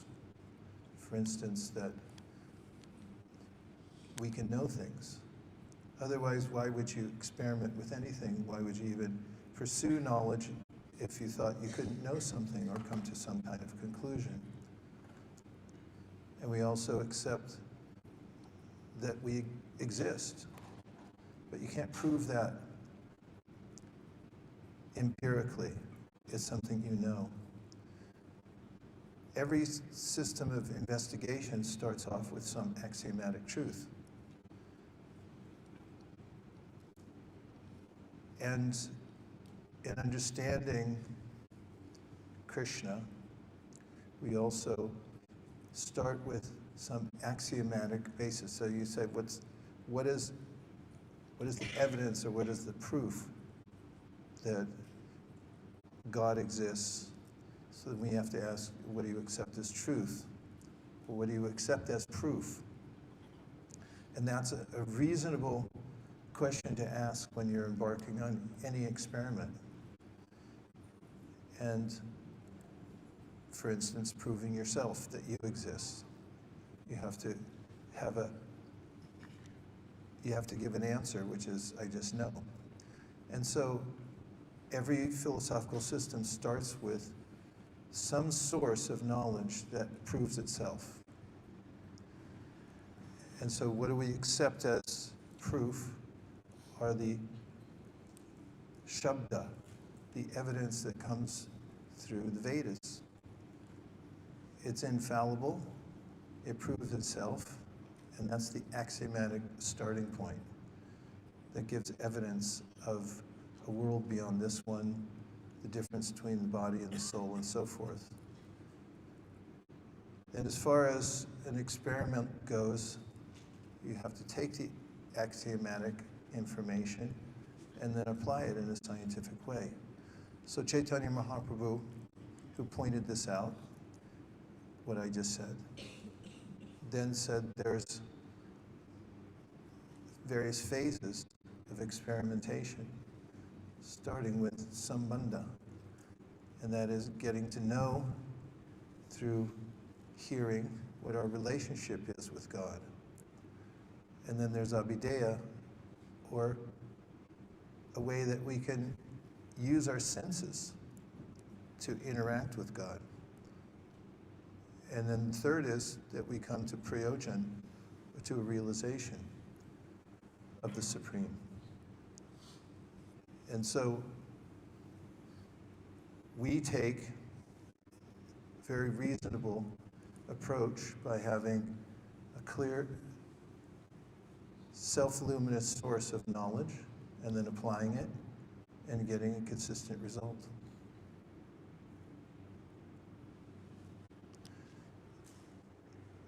May I ask a quick follow-up? Yeah, and faith also, that's a word that is often taken to be something that is flimsy or as opposed to empiricism. As Krishna mentions in the 17th chapter of the Bhagavad Gita, that everybody has this faith. It's just expressed in different ways.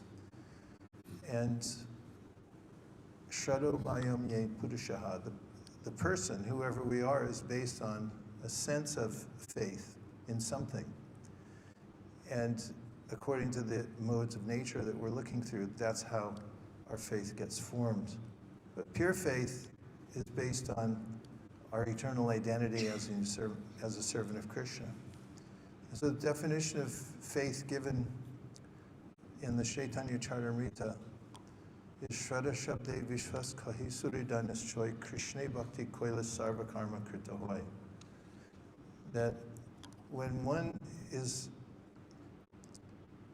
practicing Krishna consciousness and develops a confidence that by engaging in this, then all other things are, everything is subsumed under this practice. All other things will be dealt with properly by becoming Krishna conscious.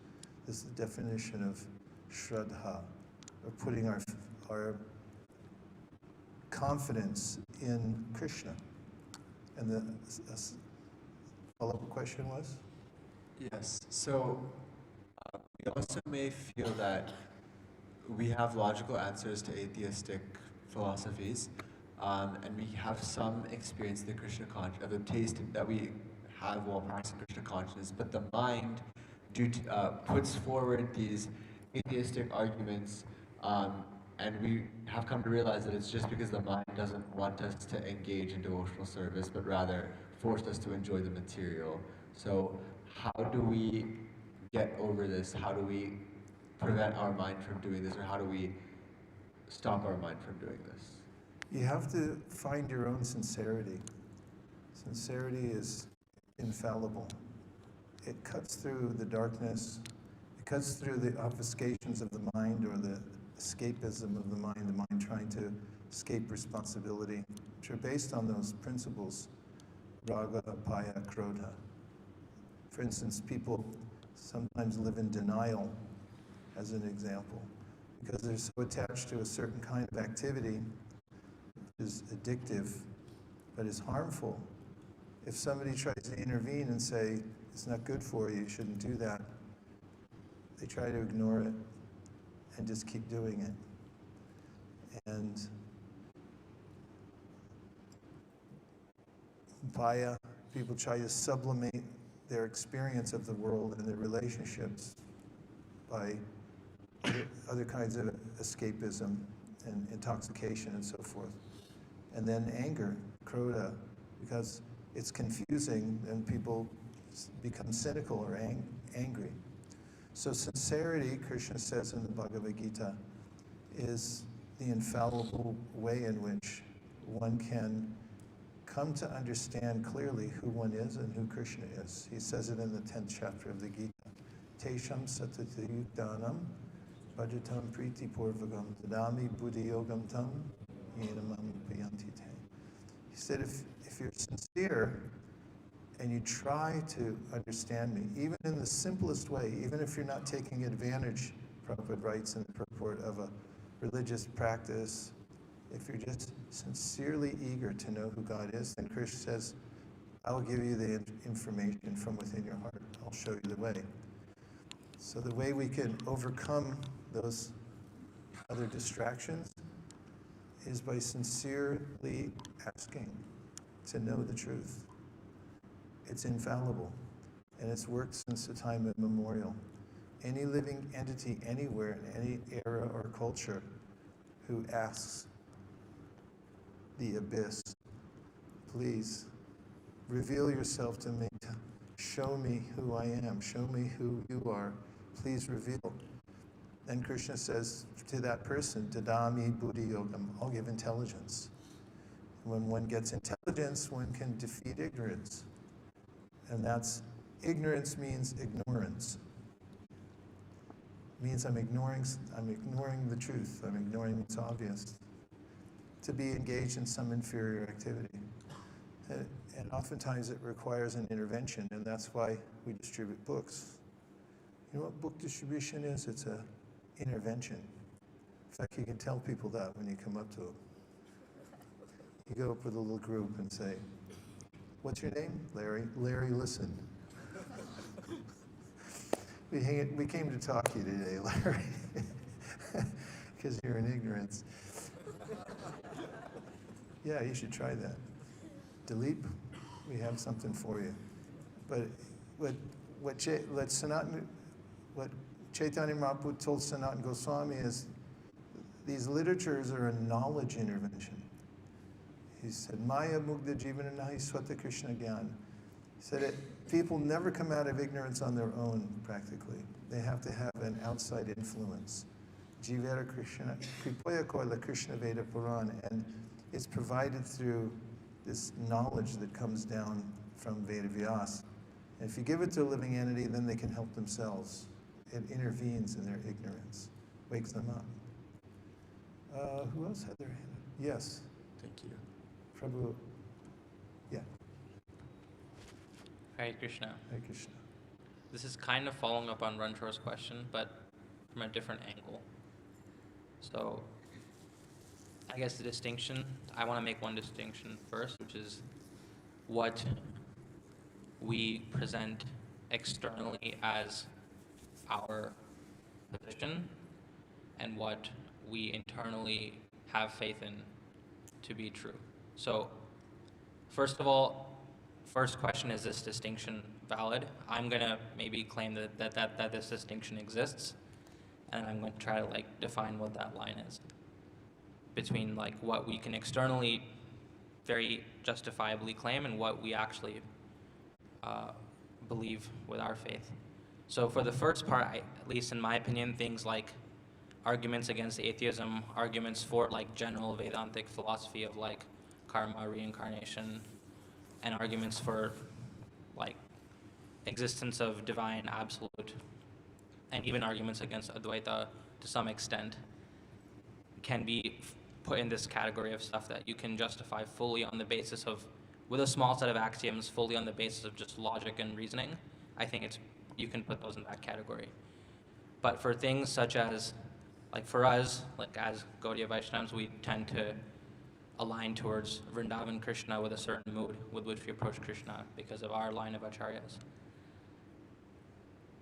At least from my understanding, that position, can we make the claim that position is also absolute, that is the, I know we don't say it's the only way, but we do say it's the highest way, and I do genuinely believe that, but is that something that's more of our internal faith because we have faith in our acharyas and our bhakti that we can say that? Because for me, I find it hard to put that level of claim within the part that you can very easily justify things again like basic Vedantic philosophy. So at least in my point of view, something like our alignment towards Vrindavan Krishna would be in the second category, and then I'm trying to figure out First of all, is that correct? And then second of all, where do I draw that line? And then so I tend to discuss Krishna consciousness with people a lot, like non-devotees and devotees. I will always be very strong and unwavering on what I view as on this side of the line, and on the other side of the line, I will always say that this is from my faith. So is that like a hedge? Is that correct? And then if that is correct, then where does that line draw? Does that question make sense, Maharaj? It makes sense. Okay. And firstly, every living being has a unique relationship with Krishna, because every living being is unique, and every relationship with Krishna is unique. That's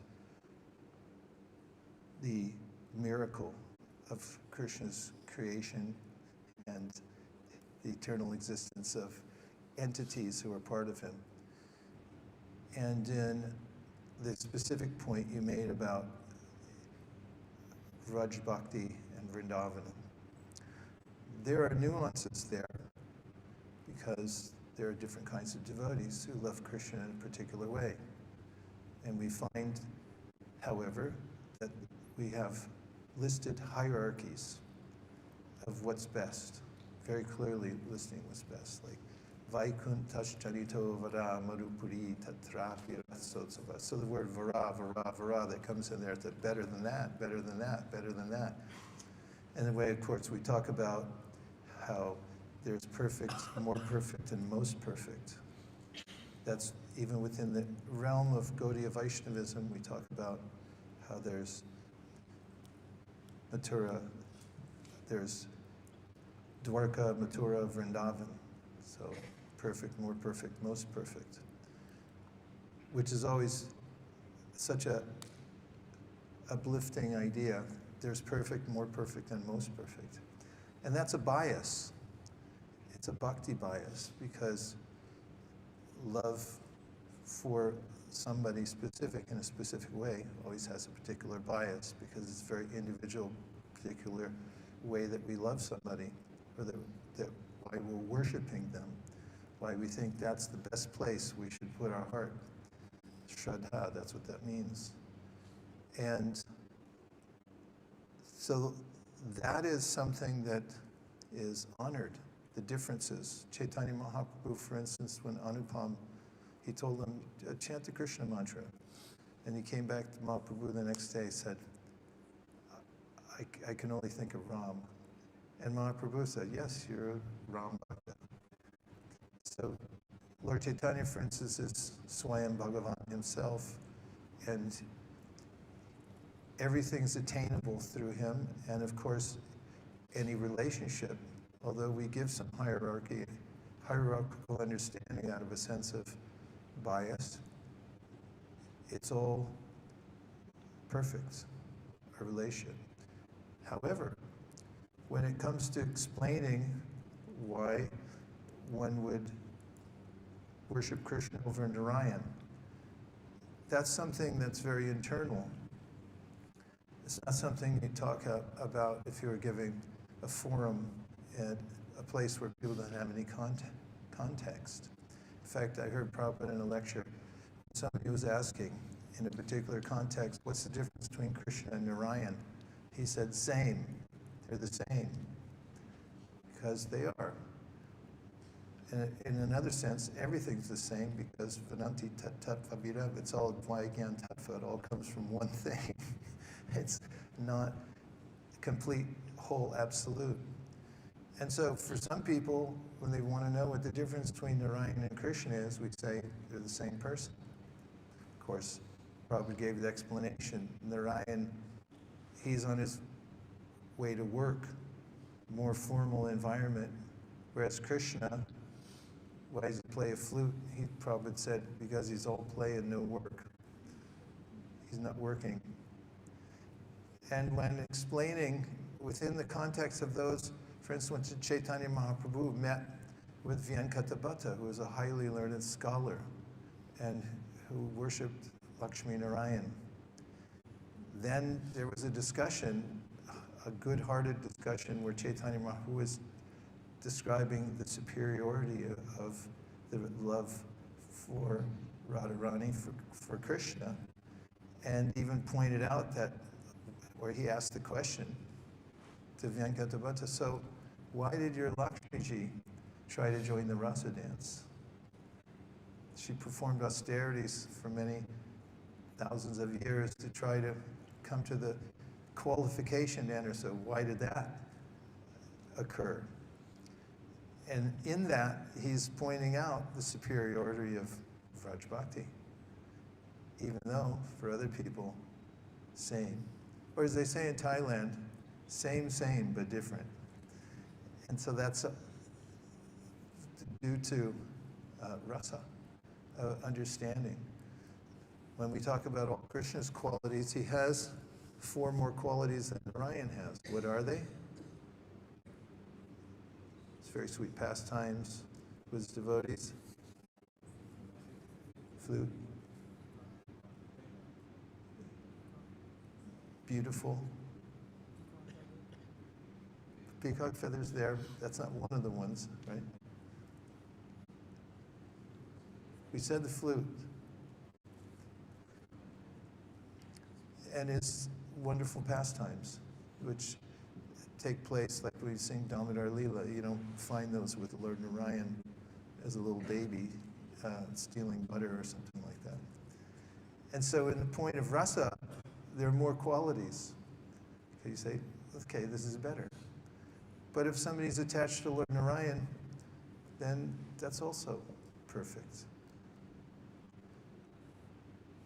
Within the realm, there's 2 different realms. Does that answer your question? Yes. Can I just... So when you're talking to your friends, you talk according to the context they can appreciate. So just to clarify, like, if my formal position is that I won't make a claim about these distinctions, but I view one as higher, is that a consistent claim? Is that a consistent? I think you are sort of saying that, but if I just make that more explicit, like at least that's how I've been operating as context appropriate. It's context appropriate. If you're talking to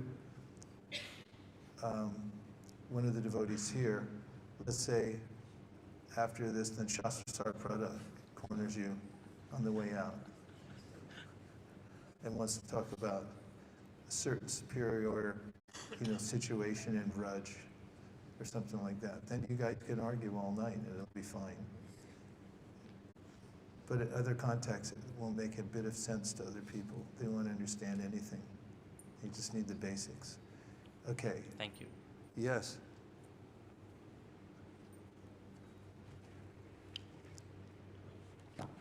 This will be the last one because we have to do our Gita. Hare Krishna Maharaj, I remember like 3 years ago, I went to an ex-devotee's house for a sleepover because I guess we still had some relationship with them. So when I was at the house in the morning, before I was about to like leave and stuff, they asked me a bunch of questions. Closer with the mic. They asked a bunch of questions and they started doing Vaishnava Aparad to the Acharyas and about Bhagavatam in 5th canto to me. And since at the time I was like 9th grade, 10th grade, I didn't know much about it. And I left the house feeling, I came in happy, but I left sad because I didn't know my faith was my faith in the Shastras at that time was immediately gone. And it took a lot of time to slowly regain my faith in Shastra, especially Srimad Bhagavatam. Now, how should I go about this in the future? Let's say a devotee comes up to me and starts, it happens again. Well, I wouldn't go for such sleepovers. At the time, I was in 9th grade, so I couldn't do anything about it. But if you couldn't get out of it, just tell him you have some weird disease. It said it's not communicable, but I looked it up on ChatGPT and it said it is. So it's up to you guys if you want me to come over. Yeah, I guess. So I guess my main question is, for example, 5th canto, where I feel my faith in that canto feels very much contested. When's the last time you read the 5th canto? Not much. Not a lot. Have you read the whole 5th canto from cover to cover? No.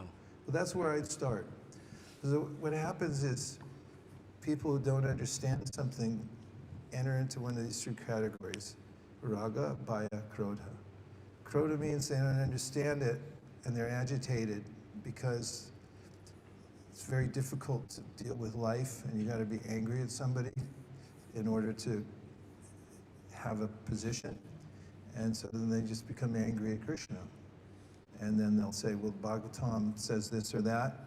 And if you haven't read it, you won't be able to digest what they said. It'll just be like, oh, I feel helpless. But we're not helpless. We're human beings. And we can pick up the book and read it for ourselves. So what I would do, what I recommend for you to do, is read the 5th canto if you have questions about it. And when you go through it, if you find the same doubts, then write them down specifically so you can ask an intelligible, intelligent question, very straightforward question. Why does it say this or why does it say that? And then ask somebody who can give you the answer, who has developed context and clarity and understanding what the 5th canto is all about. And there are lots of people like that. And then your doubts will be dispelled. So it's a good thing to have doubts. This is what Kapila Dev said. One of the functions of the intelligence is to doubt. And doubting is meant to triangulate, help us triangulate until we come to Siddhanta, or something that's very clear. See, there's this problem in philosophy. One school is the deconstructionist school that says that there is no answer to anything. Everything's only a process. This has been going on since the beginning of philosophy. And then you get those like Plato, Socrates, Aristotle, who have the position that no, the conundrums that we face, the doubts that come up, they're all answerable. There's a way to come to clarity, to Siddhanta, and questions can be answered. Not that nothing is knowable to us. We can't know everything like God knows, but we can come to absolute clarity, and from that clarity we can have conviction. And that is the process of Vedanta. Vedanta means there's an end to knowledge. There's knowledge, Veda, right? Anta means what? The end. What's the end? It's the beginning of devotional service. So there's a way to become clear about these things, but you got to do the work. So you're intelligent and you have an opportunity to read these books. So read them. If you want to get back at the people who ruined your sleepover, read the book. And because they're taking up space in your head even now. And the atheistic arguments that scare us, you scare them right back again. Get on to what's being written by the great acharyas. They're there to protect us. It's not that we can't know anything. And that goes for other kind of conundrums, frustrations that people come up with okay, ISKCON's like this, or somebody said that, this is a miss here or there. Do your homework and figure out what it means to live in a religious institution and what it doesn't mean. And become clear about it so you can live a very happy, prosperous life and not be tipped over. And so that's why we have the discussions, that's why the Shastras are there. It's not just an entertainment or a sport to see how many verses you can learn.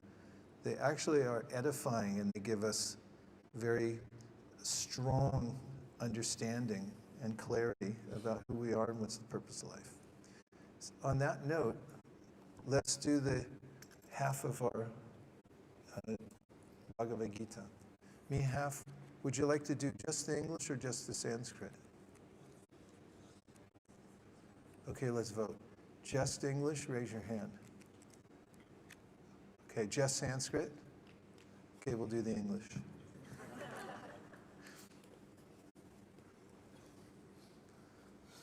Okay, what page?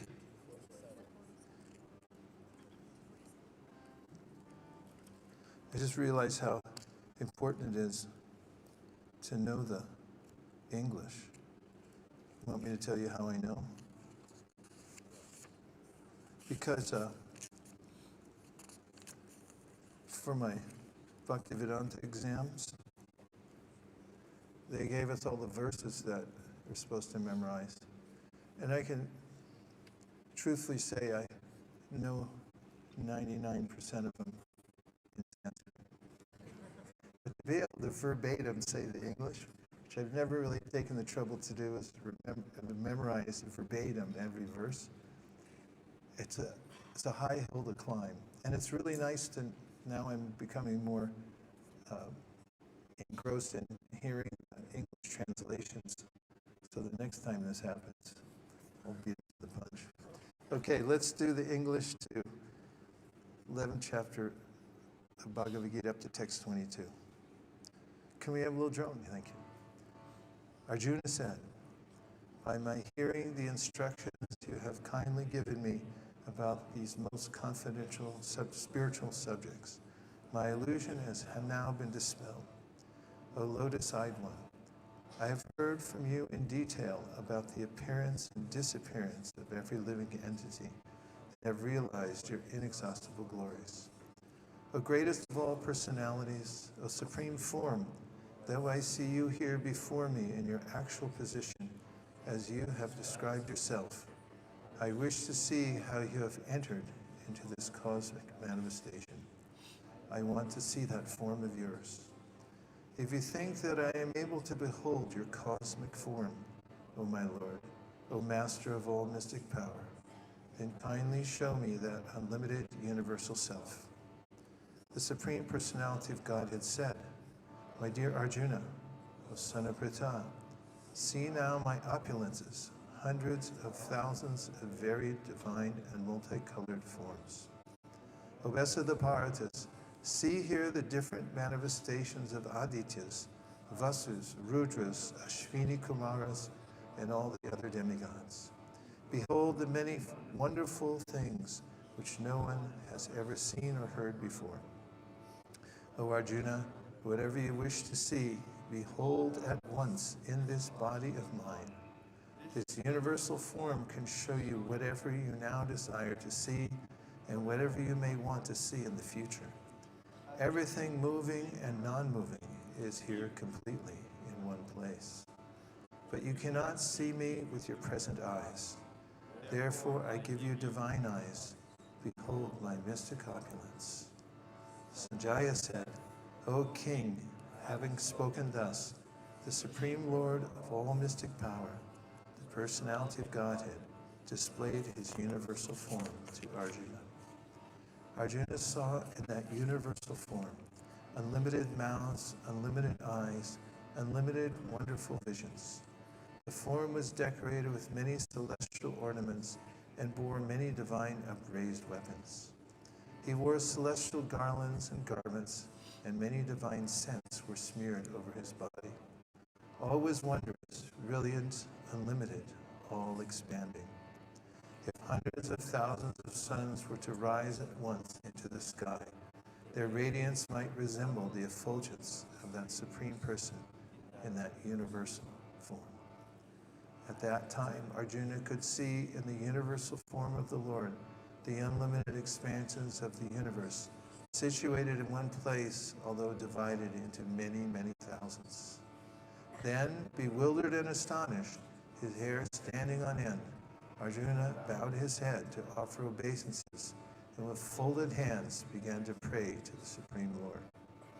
Arjuna said, my dear Lord Krishna, I see assembled in your body all the demigods and various other living entities.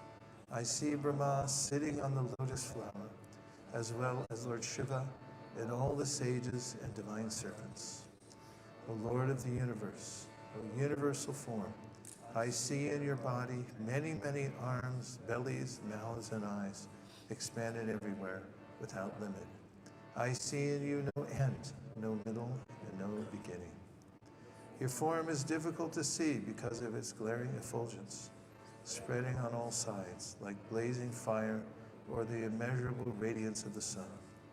Yet I see this glowing form everywhere, adorned with various crowns, clubs, and discs. You are the supreme primal objective. You are the ultimate resting place of all this universe. You are inexhaustible, and you are the oldest. You are the maintainer of the eternal religion, the personality of God. This is my opinion. You are without origin, middle, or end. Your glory is unlimited. You have numberless arms, and the sun and moon are your eyes. I see you blazing with coming forth from your mouth, burning this entire universe by your own radiance. Although you are one, you spread throughout the sky and the planets and all space between. O Great One, seeing this wondrous and terrible form, all the planetary systems are perturbed. All the hosts of demigods are surrendering before you and entering into you. Some of them, very much afraid, are offering prayers with folded hands. Hosts of great sages and perfected beings crying, all peace, are praying to you by singing the Vedic hymns. All the various manifestations of Lord Shiva, the Adityas, the Vasus, the Sadyas, the Vishvadevas, the two Om Tatsa.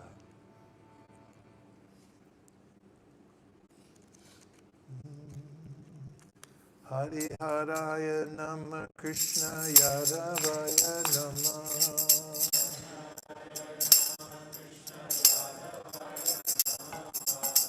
Yadavaya Madhavaya Keshavaya Nama Gopal Govinda Ram Sri Madhusudan. What page?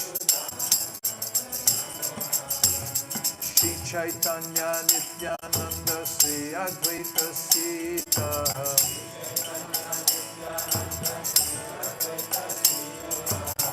Hari Guru Vaishnava Bhagavata Gita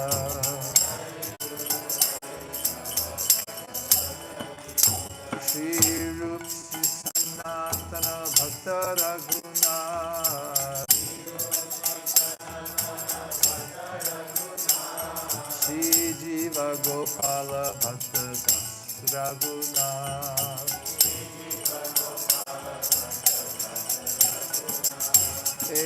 Chai Gosai Kori Charana Bandhan Jaha Hoite Dignanash Abhishta Puran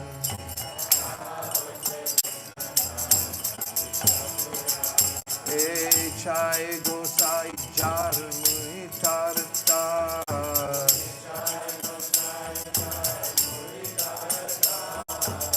Sabara Paradinu Mora Panchagra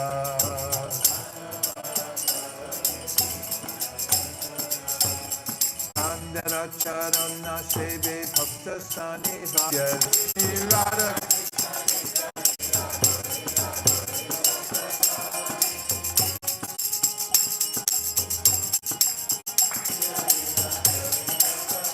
Bolo Anande Bolo Hari Bhaja Vrindavan Bolo Anande Bolo Hari Bhaja Vrindavan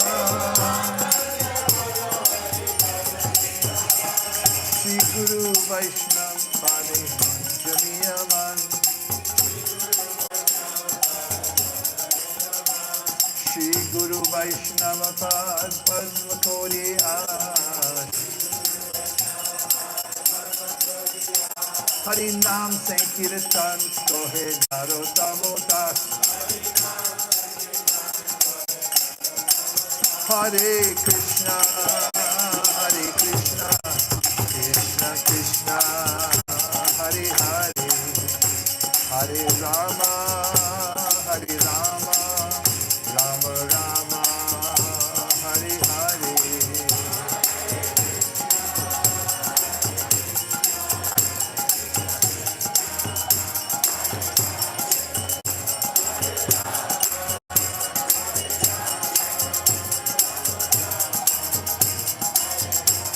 Hare Krishna Krishna Krishna Hare Hare Hare Rama Rama Rama Hare Hare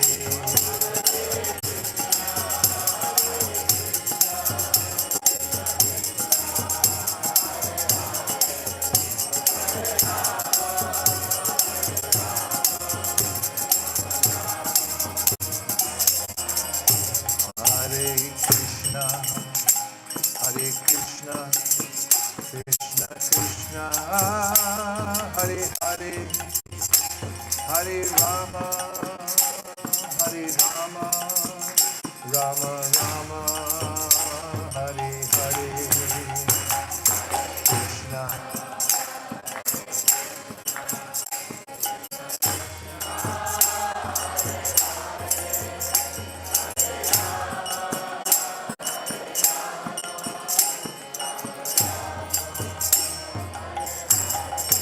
Hare Krishna, Krishna Krishna, Hare Hare, Hare Rama, Rama Rama, Hare Hare.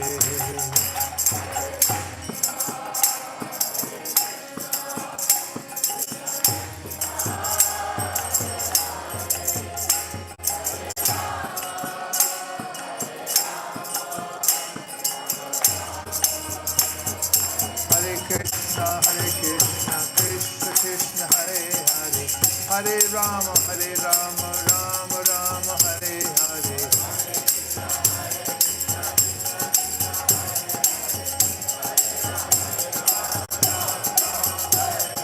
Nariya Gokume Nityananda Mahajan,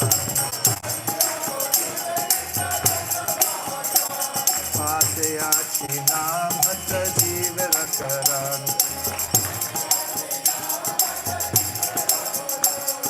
Shadavan Jan Hai, Shadavan Jan Hai,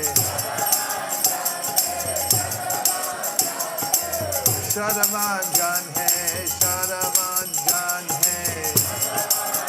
What is it? Prabhupada Naigai? Prabhupada Naigai Mahiyeka. Prabhupada Naigai Mahiyeka.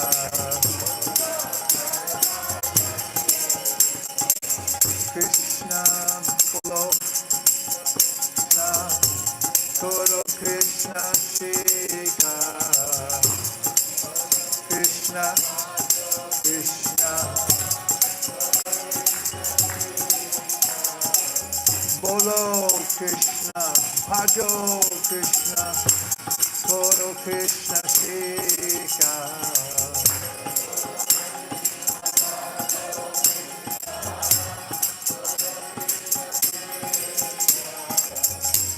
Bolo Krishna, Bhajo Krishna, Koro Krishna Shika.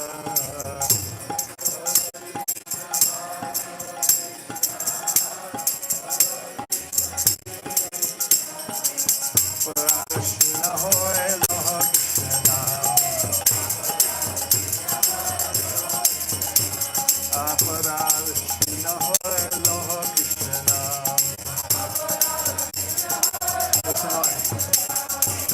Krishna Mata, Krishna Pita, Krishna Dana Pran. Krishna's your Mata, he's your Pita.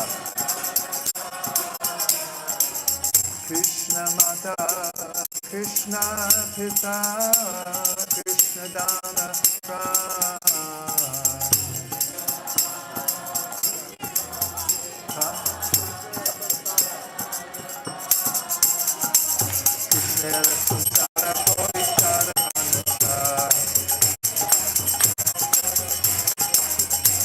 Krishna Samsara Porishara.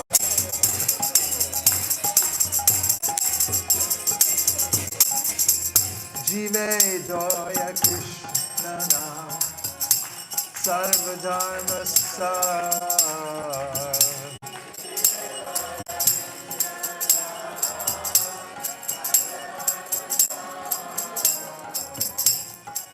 Jiva Doya Krishna Nam Sarva Dharma Sar.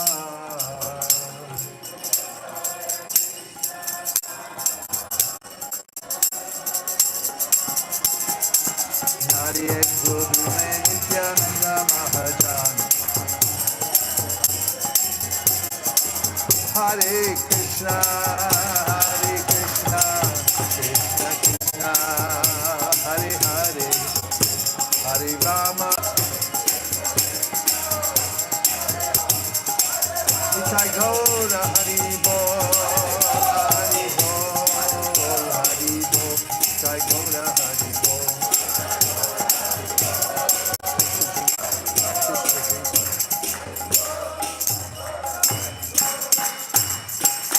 Krishna Jinka Naam Hai, Gokula Jinka Naam Hai. I need it. I don't need 3 times. Is it too low? Good key. 270. 70. Page 70. Gokula Jinka. 70.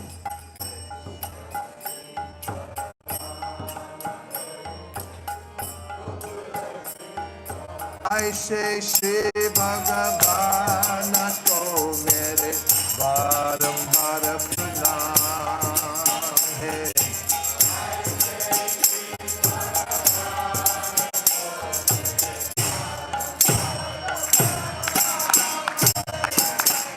Yashoda जिनका मैया है, नंद जीव भैया है।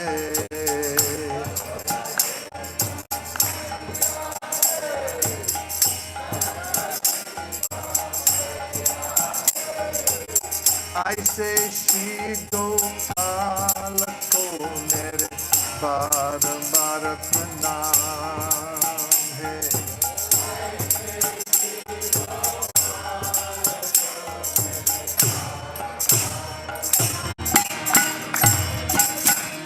राधा जिनका छैया है, अद्भुत जिनका मैया है।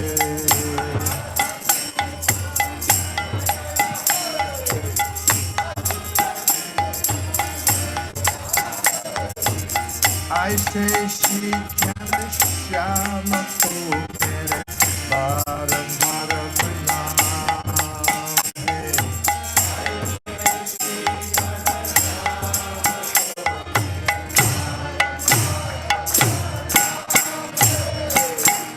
Luta luta dati makana tayo, wala wala samna tenu charayo.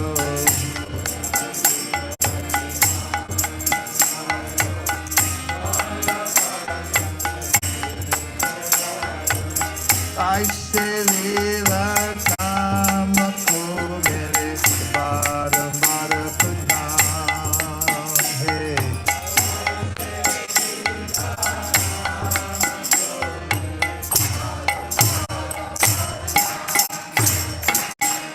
Drupada Sukula Jab Chayo, जहाँ से गज को पंडा छुड़ायो।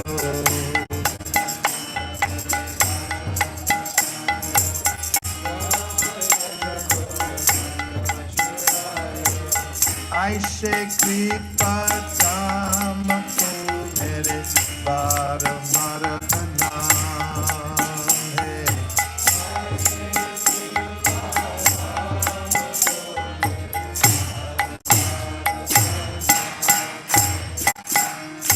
गुरु पंडव को युगम चायो, अर्जुन को उपदेश सुनायो।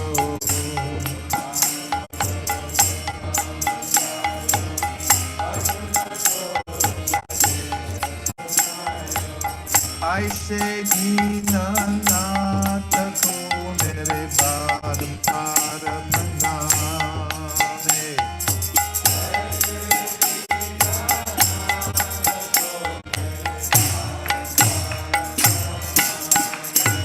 भज रे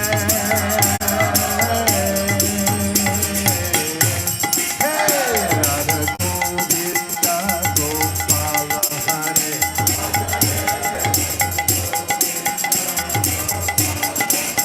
भज रे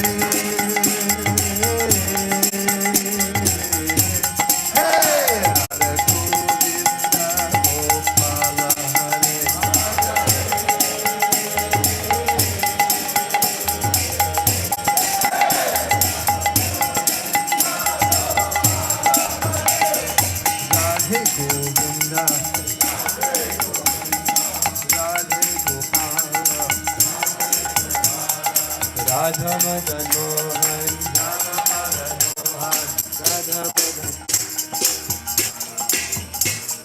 Radha Damodara,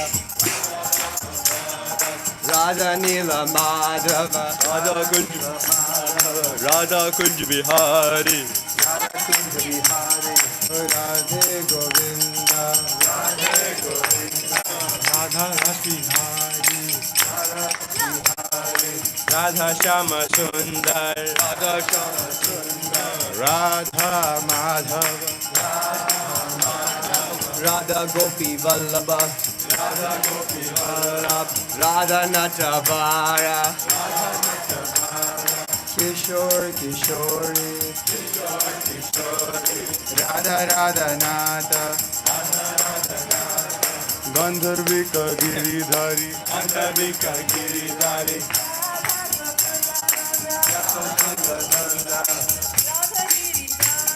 Radha Giridhari, Radha Nila Madhav, Radha Krishna, Radha Vrindavan Chandra, Rukmini Twatari, Radha Shama Sundar, Radha Kala Chandri, Radha Vrinda, Radha Perishwara, Radha Madan Mohan, Radhe Sham, Radha Bhajane,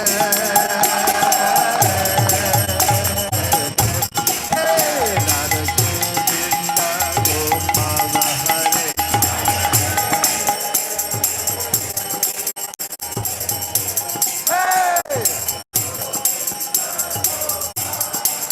Bhajane, hey, Radha Govinda Gopala Hare.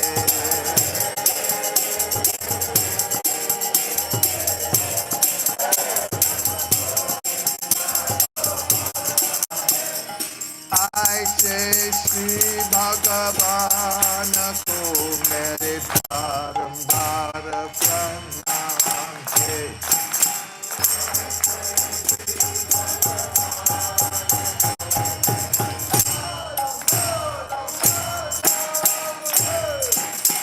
I say Shri Jnana Shyama ko mere barambar pranam hai.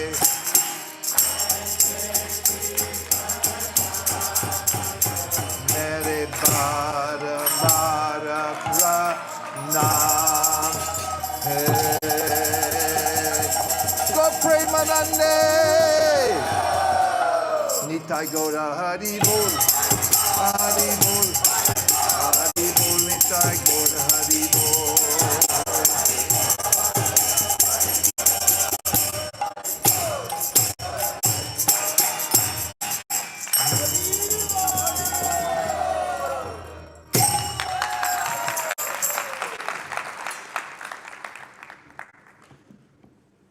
And now we have a word from our sponsors.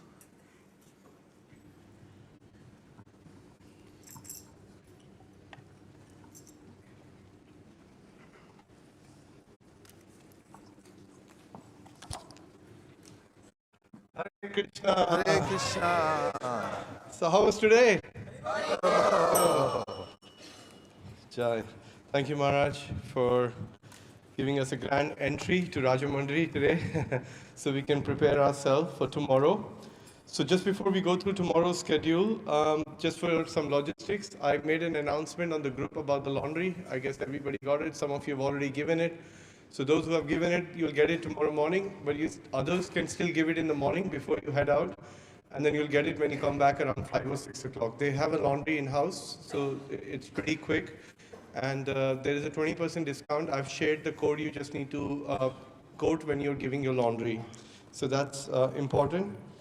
Regarding tomorrow's schedule, so this is as follows, and we'll put it onto the group. So we'll have make japa great again tomorrow morning at 5:30. So we can hopefully retire early today after having the dinner prasadam, which has already arrived and ready. So you can have prasad and rest.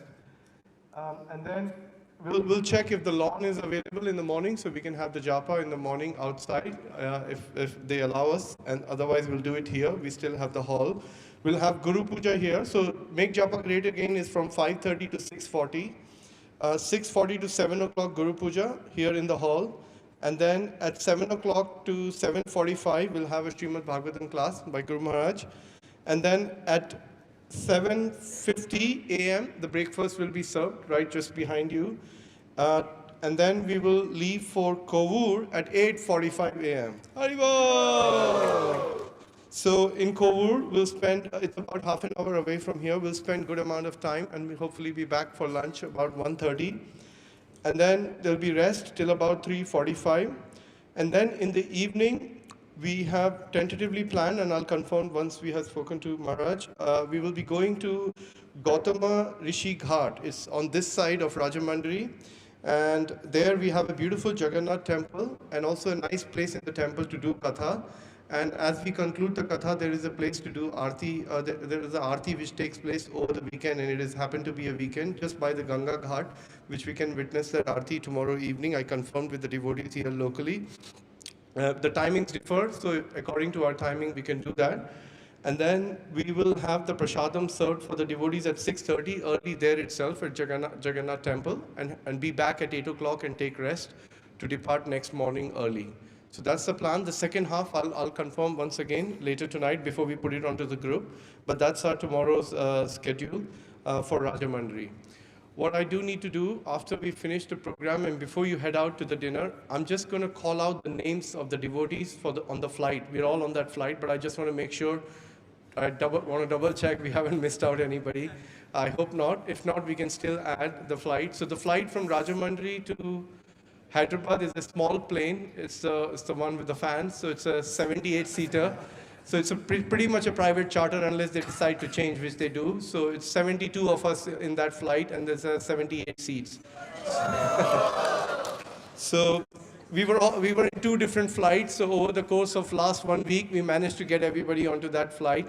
So let's see how that goes. If they do change the plane, then of course we'll have other guests too on the plane. And then I'll go through those details tomorrow with you. I've already mentioned we are stopping in Hyderabad.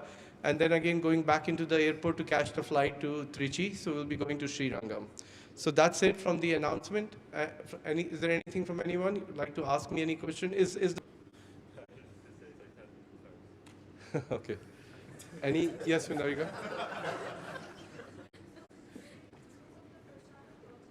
Yes. Here, they're going through a lot of pain to get us prasadam. It's being cooked by the devotees at ISKCON Rajamundry, and it's been brought over here. So there was a bit of a delay this afternoon, but the prasadam was okay, right? So tonight, I think we've got soup, pasta, and some, nice prasadam again for all of you. And so, that's the schedule. Any other questions before we go? Yes, Prabhu. Yes, I have two more other cards. I think yours and Hadayuddha Prabhu's. I'll give it to you after the program tonight. It's in my trousers pocket. I'll bring it back and give it to you. Okay. So if it is okay with everyone, Guru Maharaj, we don't necessarily like to hold you back. If you like to take rest, I'm just going to call out the devotees' names for the flights. You and Guru Maharaj are on the flight. Definitely.